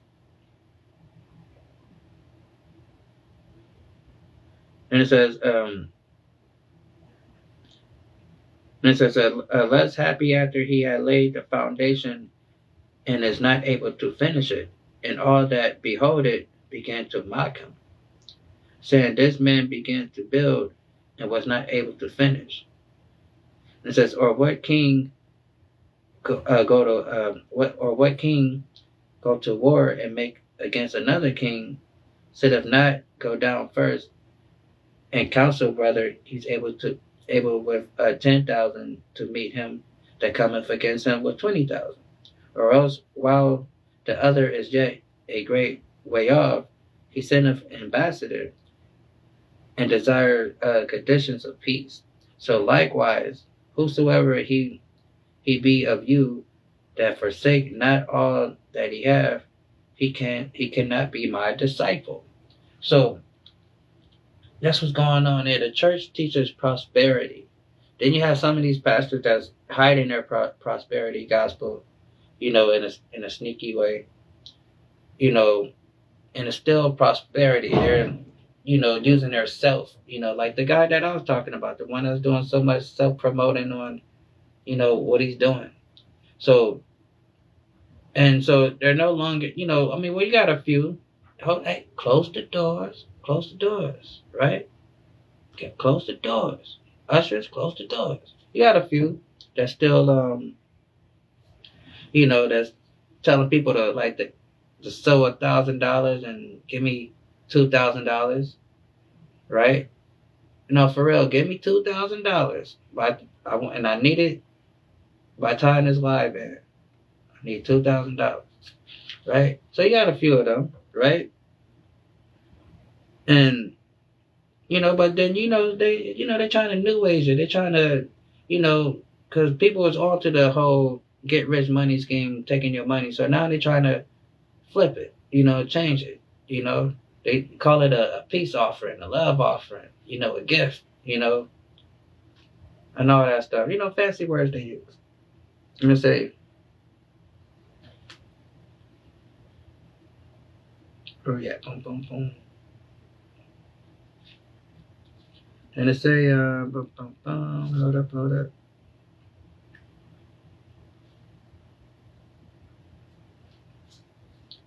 And it says,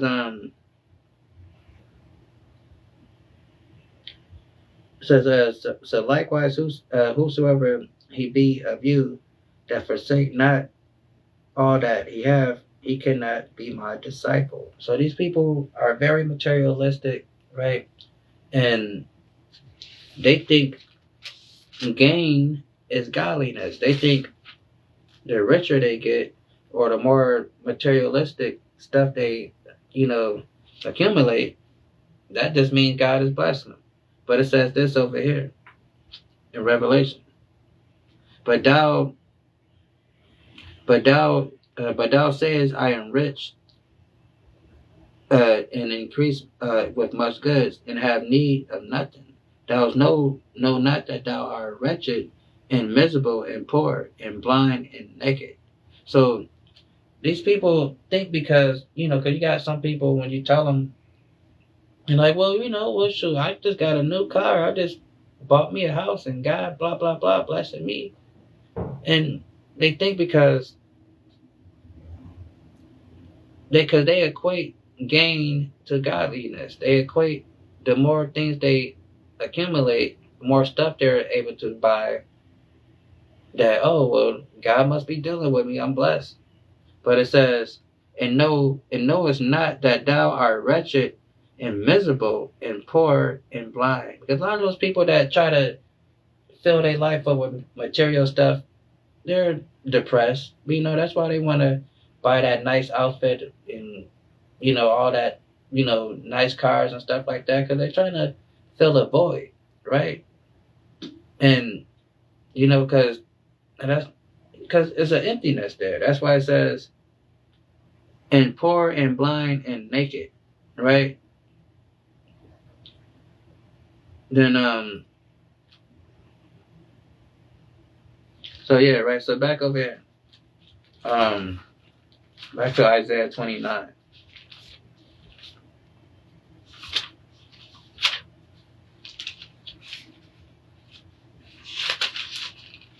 And it's safe.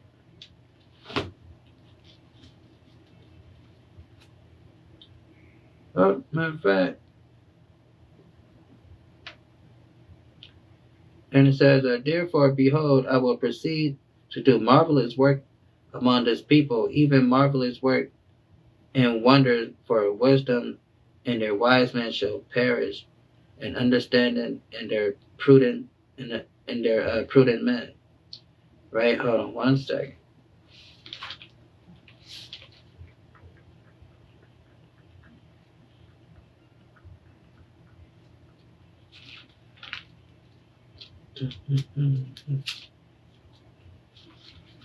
Hold on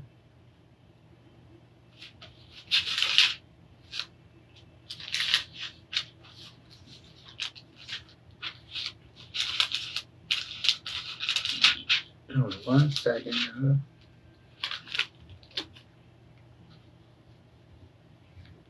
Let me see what this said really quick. So let's get Colossians 2 and 8 real quick, right? So, but let's read this one more time, though. It says, therefore, I'll be, hold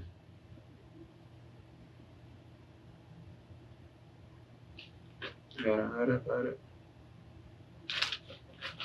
So it says, let's read this 13. It says, wherefore the Lord said, whereas much as the people draw near with me with their mouth and with their lips do honor me, but have removed their heart far from me, and their fear towards me is taught by the precept of men, right? Meaning they have no real fear of God. They're just playing church in there. They're just doing whatever, right?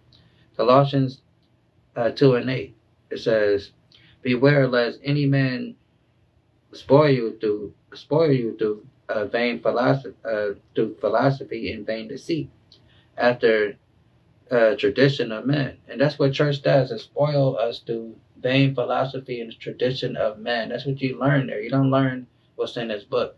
You learn theology. You learn, some stuff that they put together, some think tanks throughout the ages of time, and try to figure out this book. When the Bible tells us that he gave the wisdom and knowledge to his people to understand, right? It tells us that in the book of Psalms, right? Says, Beware lest any man spoil you through philosophy and vain deceit after tradition of man, after the rudiments of the world, and not after Christ. And that's what the church do. It doesn't teach you about the Mashiach Yahushua. It teaches you after the rudiments of man. But Christianity is not only a white supremacist cult, but Greek mythology, Roman mythology, Egyptology, with Babylonian customs all mixed in together with it, right? You know, and now they call it Christianity. But if people don't know the history, when I say it like that, it sounds funny. Like, no, it ain't. It's about Christ. It's about Christ. And some people are so stupid. I hate to say it, but it's stupid. Because, like, how could you not know the history of a religion that you profess to follow and not know who Constantine and his involvement and the history of everything that was going on during that time? It's just really crazy. But a lot of people do it. And it says,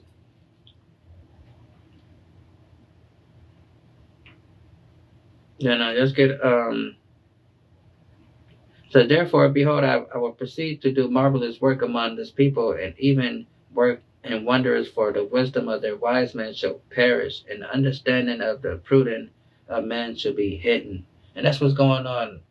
Their wisdom is gone. There's no wisdom in the church. There's no knowledge there, right? That's why they have to do trickery and showmanship up there. It's all theater because they have no real spirit, right? They have, to teach, right? That's why they got to do all this other stuff. Got people, they're talking about, you got pastors coming, jumping, skydiving out of the sky, zip lining out the sky, people, right? They're doing that, right? It's not just a Drewski skit. That stuff actually happening, right? Because they have nothing else. It says,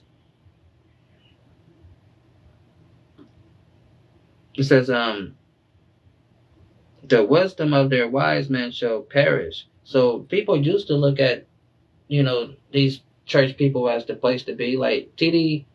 Snakes, he was the guy. He was writing books and everything, but now everybody looking at him like an old creepy old man, right?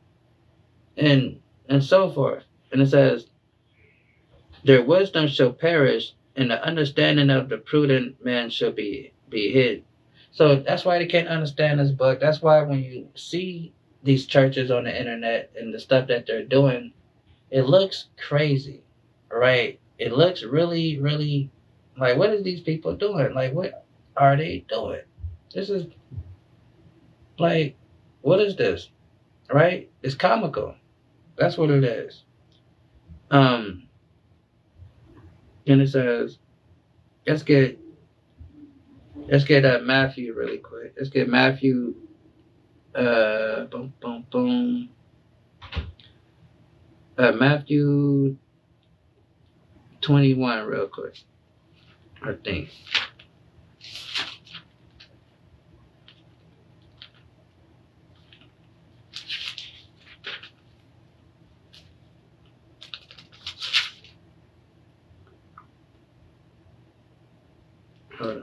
Hold up.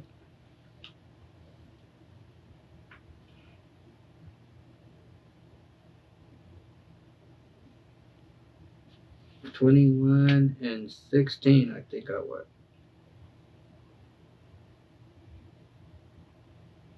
So, cause we gotta understand this thing, right?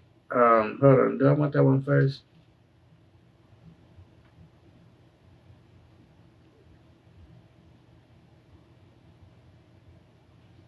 Let's get. Hold on. I want that one first.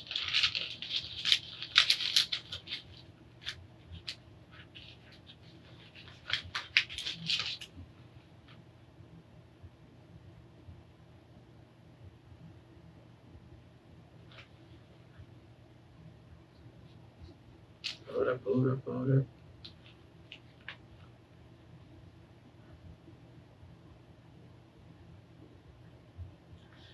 Okay, yeah. Let's see which one I want to read first.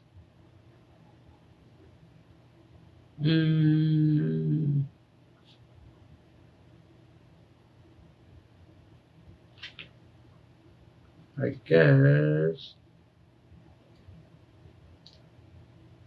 Read this one first. 21 and 16. My bad, y'all. 21 and 16. So it says, and he said unto them, hearest thou what they say? And Jesus said unto them, yeah, have he never read? Out of babes and suckling thou hast perfect praise. Right? Hold on. Let's just read this one first, then we come to that one, right? We can get to it. Let's go to Matthew 25, 11 and 25. Then it says, at the time Jesus answered and said, I thank thee, O Father, Lord of heaven and earth, because thou hast hid these things from the wise and prudent. Right? So God has hid this thing from the wise and prudent, right? These so-called people that go to church and get their little PhDs and their master's degrees in theology and stuff like that, and then they think they know something because they got a little doctrine thing in it, right? They got some letters next to their name. But it tell us this over here. What it say?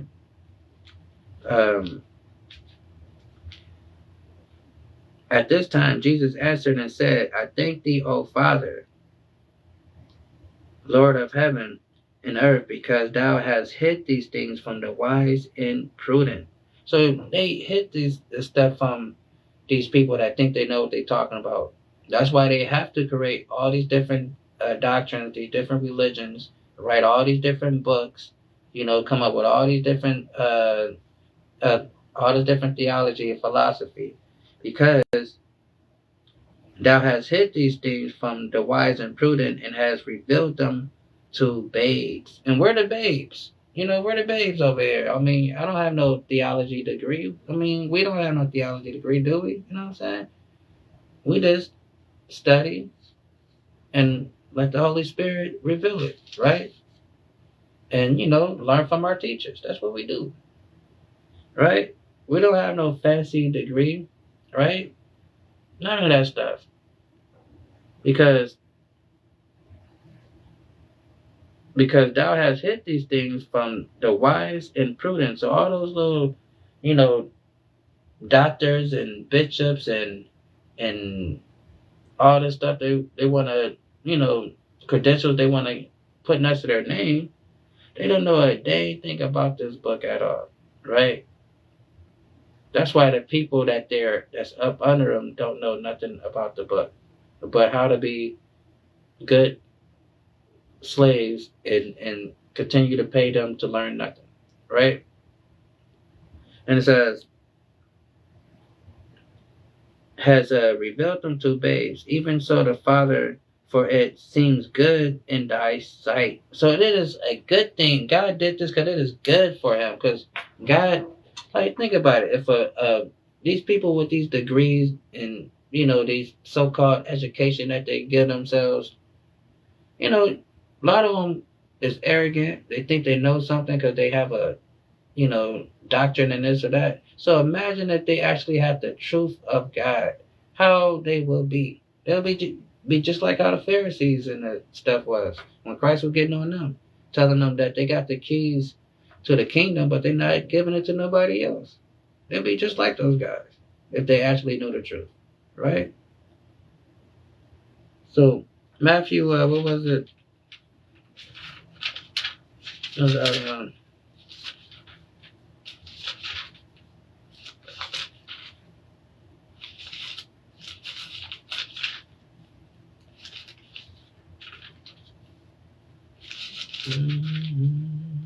Hold on one second.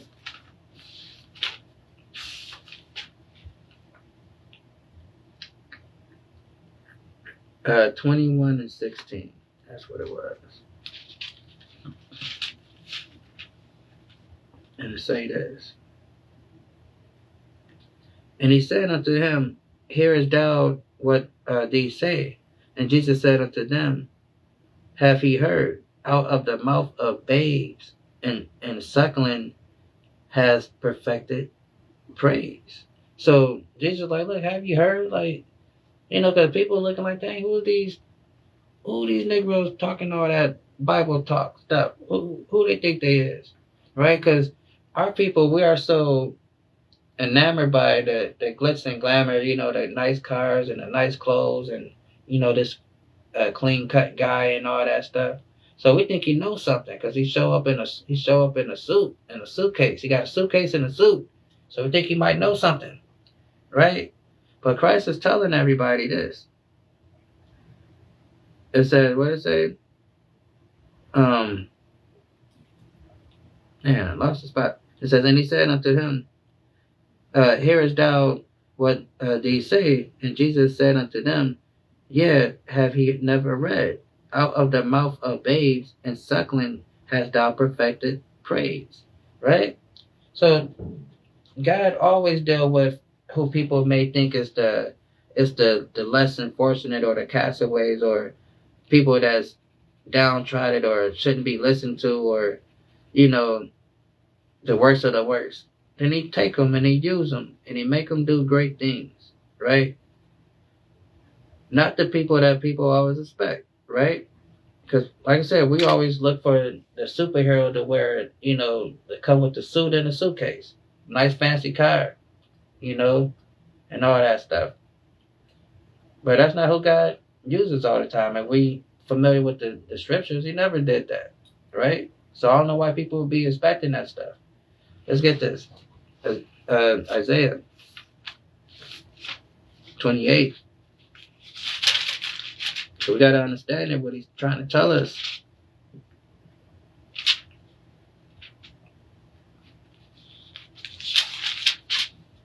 Right here, let's get it one more time. And it says this. And he said unto them, hearest thou what these say? And Jesus said unto them, yeah, have he read out of the mouths of babes and suckling thou's perfected praise? Right? So Jesus is like, yeah, you're gonna get this work from these uneducated, street Negroes, right? Who you call, right? Because it says this. Because again, we understand that Christ and them read the scriptures, right?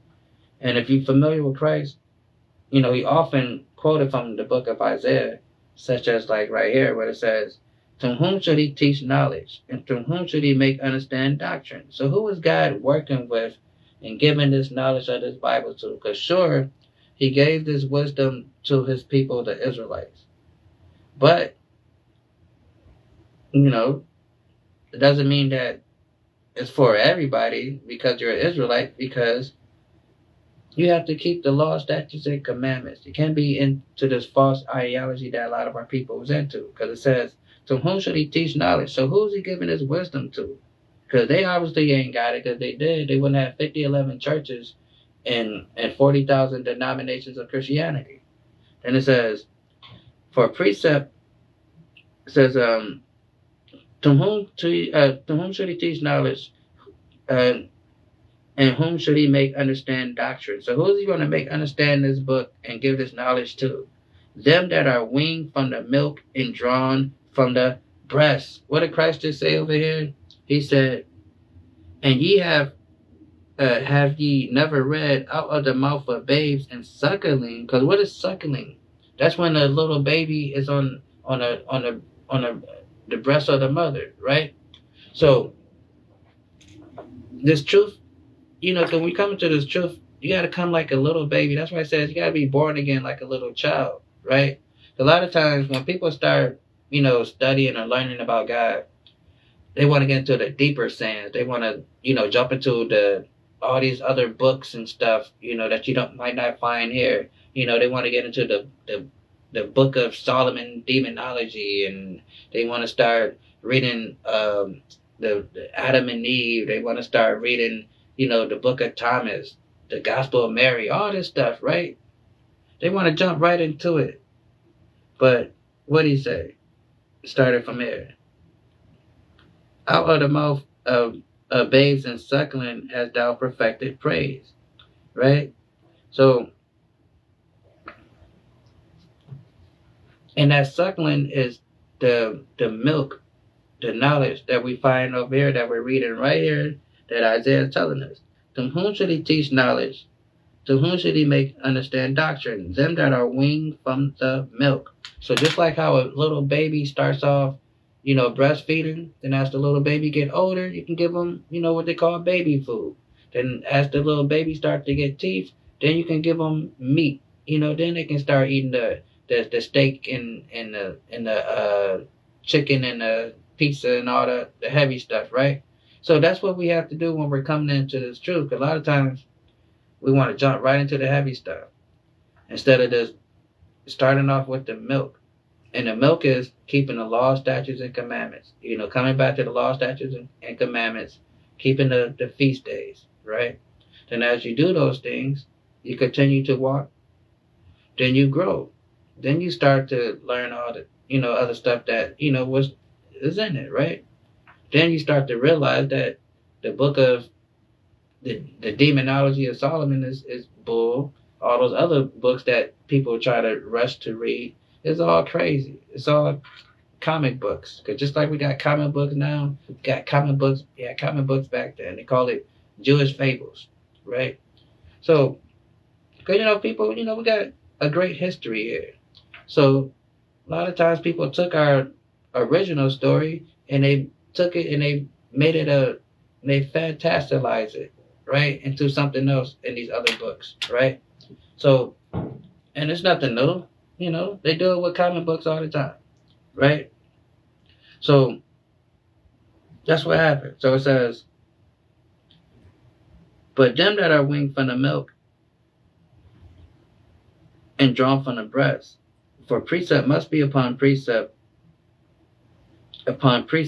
line upon line upon line, here a little and there a little, right? So that's how you read this book. That's why we keep, we go to different verses and stuff like that and go to this chapter and read that and that. Because we put it together because this Bible is like a puzzle. Because if they understood how to read this book, they would have burnt every copy of it. That's why he only gave the knowledge and the wisdom to his servants on how to read this book and decode it. Because to whom shall he teach knowledge, and whom shall he make understand doctrine? Them that are weaned from the milk and drawn from the breast. For precept must be upon precept, precept upon precept, line upon line upon line, here a little and there a little. Right? That's how we understand this book, and that's how God teaches us. Because to tell us, out of the mouth of two or three witnesses, the truth will be established. So when you go to these different verses, you use these different scriptures to, to prove or to validate, a certain point, right? So back over here and back to 29.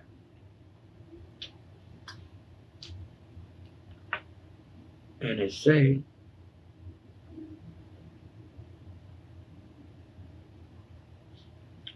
and it says, therefore I behold and I perceive to do I will perceive to do a marvelous work among this people, even a marvelous work and wonder, for the wisdom of their wise men shall perish, and understanding of the prudent man shall be hidden.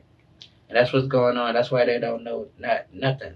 Woe to them that seek deep to hide their counsel from the Lord. And they don't go into this book and try to figure out what's going on. So it says, woe to them that seek deep to hide their counsel from God. Because when you try to tell people, like, no, they're not doing it, thus saith the Lord. Let me show you in the book what God said. Like, that's not how we do it. Churches, then they don't go into the book, right? You will never find a Christian that can prove what he believes using the Bible. They will give you a whole bunch of, what's the word I'm looking for? There's a whole bunch of relic, this talk, right? Because that's all they can do. Because by definition, the stuff that they believe, you have to freestyle and make it up to make it sound like it's in here. Because it's not in here. And it says, woe to them that seek to deep to hide their counsel from the Lord, and their works are in the dark. And they say, who see us and who knoweth us. And that's what they do. They very wicked place. A lot of wicked stuff takes place in those buildings and behind the scenes. And they say, who see us, right? And they do things and they act like it's cool. And, they tell people that, certain things is cool, right? By making void the law, they got people thinking it's okay to eat, pork, shrimp, crab, lobster, catfish, all that crazy stuff. A lot of our people is sick right now, got a big toe cut off, got their little foot amputated, high blood pressure, high hypertension, because pastor told them it's okay to eat that stuff. It's all right, just pray on it. But that's not what the Bible says. That's not what it says here. That's what it says here. Isaiah 66:15. Behold, the Lord will come with fire. So how is the Most High God sending his son back and visiting this earth with fire? He's not coming back hugging people and dapping everybody up. You know what I'm saying? Like, hey, how you doing? Give me a hug. Hey, doing a little, like you take the little kid, you kind of do that to their hair. You're not doing that. It says, behold, the Lord come back with fire and with his chariots like a whirlwind, to render his anger and fury and his rebuke with flames of fire. So he's coming back with the chariots of, right? And those chariots is when he come back with the millions of angels with him, right? To render his anger and fury and rebuke with flames of fire. That's what he's coming back with, right? Is the pastor telling you this? He's probably not. He's probably not even going to read this right here. For by fire and by his sword will the Lord plead with all flesh. Because he's coming back to judge this place. He's not coming back, and you're going to hear, oh, then like harps is playing and it's nice little pleasant music and it's like clouds and, it's nothing like that. It's going to be destruction, death, mourning, a very horrible time when this man touched down on this earth, right? Then it says, for by fire and by his sword will he plead with all flesh. And the slain of the Lord shall be many. Because when he come back, he's going to kill the millions. No, not just the millions, but the billions. Right? The slain of the Lord shall be many. So this is the point right here. Because, again, they go around acting like, it's all good. Just pray on it. Right? The laws are done away with. You can eat it. Like, again, people are sick right now. We know somebody right now got high blood pressure, diabetes. They don't have to get their little foot cut off. They got the little leg cut off, right? You know what I'm saying? Like Big Mama from, what's that movie with the color folks, and they was in there cooking food, and it was eating, and everybody was happy until Big Mama died. That movie, right? But what it say? They that sanctify themselves, meaning, oh God, please bless this plate that we about to eat. Hey, pastor, come and pray over the food. You got ham and ham hocks and all manners of evil catfish all on a plate, but pastor's about to pray because it says they that sanctify themselves and purify themselves in the garden, but behind one's tree in the midst. What are they doing? Eating swine's flesh, eating the pig, eating the pork, eating swine's flesh, an abomination in the mouse. So God is categorizing pork along with eating mice and the other filth and abomination that he told us not to eat and that people eat. That's in the same category as a mice, right? To the Most High God. How do people feel about that? Right? When you wake up Sunday morning, smell that bacon on a stove cooking them little sausages and eggs, and God is telling you that meat is comparable to eating a mice. You might as well go to China and Japan and make TikTok videos and eat mice and rats and stuff, right? That's what they do. Eating swine flesh, an abomination and the mouse, what is he going to do to these people? Shall be consumed together, said the Lord. He's going to kill you guys. Right? He's going to unalive you people for eating that stuff because Pastor done told you it was okay. Right? And he's definitely going to deal with that nasty, filthy, dirty, pastor that's teaching the people that. They that sanctify themselves, purifying themselves in the garden behind one tree, in the midst eating swine's flesh, and abomination and the mouse shall be consumed together. For I know their works and their thoughts, and it shall come that I will gather all nations and tongues, and they will come to see my glory. He's coming back to destroy this place, right? So why you want to still, get your little shrimp fried rice and, eat your little pork and all that stuff, your little catfish, your little gumbo. Just know that God is going to come with the flames of fire and the chariots and the sword to rebuke all flesh. That's what it says for eating that mess, right? But people say, well, God ain't going to kill you for eating pork.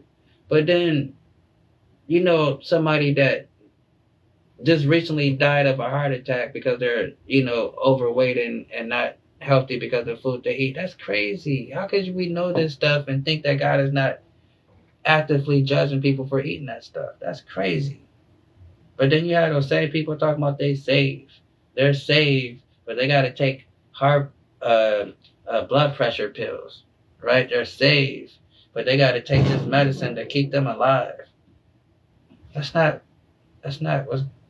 being saved, right? That's not what the Bible says being saved is, right? But I digress.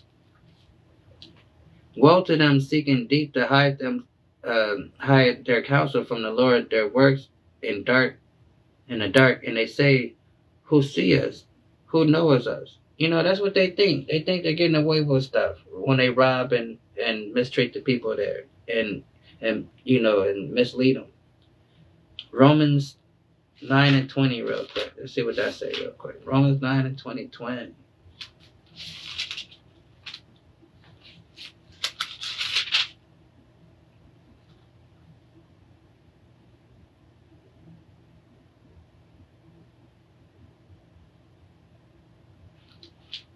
Heard about it. Did we work that one? Now we're on it. Let's get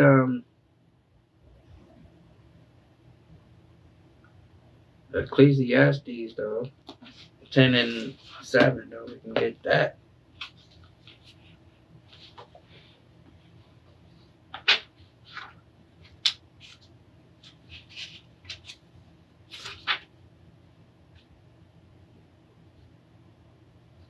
So Ecclesiasticus 10 and 7 says this: pride is hateful before God, and men by both do one commit iniquity.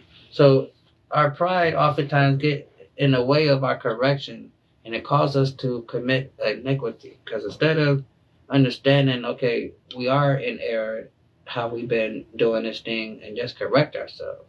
But the pride that we carry causes us to commit iniquity, because as pride is hateful before God and men, before God and men, and by both do one commit iniquity. Because people hate prideful people too. Not only God doesn't get down with the prideful, people hate prideful people, and people are only going to deal with a arrogance of a person so long, right? And so. And the Most High is the same way, right? So you got to understand that.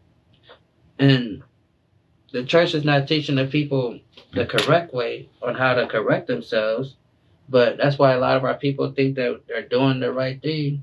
You can't tell them nothing. And it says,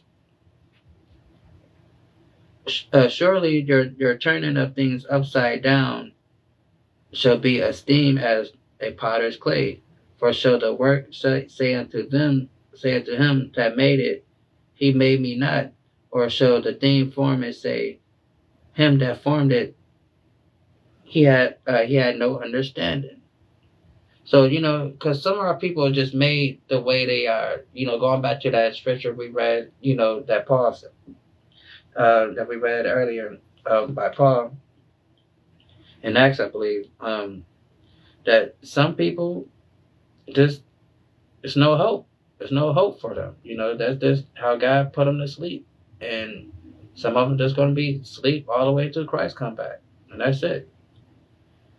And,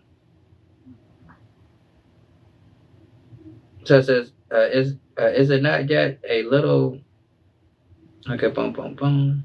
So is it not yet a little while, and Lebanon shall turn into a fruitful field, and a fruitful field shall be esteemed as a forest. So it's going to come a time where God is going to redeem His people, bring us back to the land, and we're going to be esteemed, fruitful, and and live prosperous, right? And in the land, right? But there's a few of our people that's just got to get dealt with before we get there.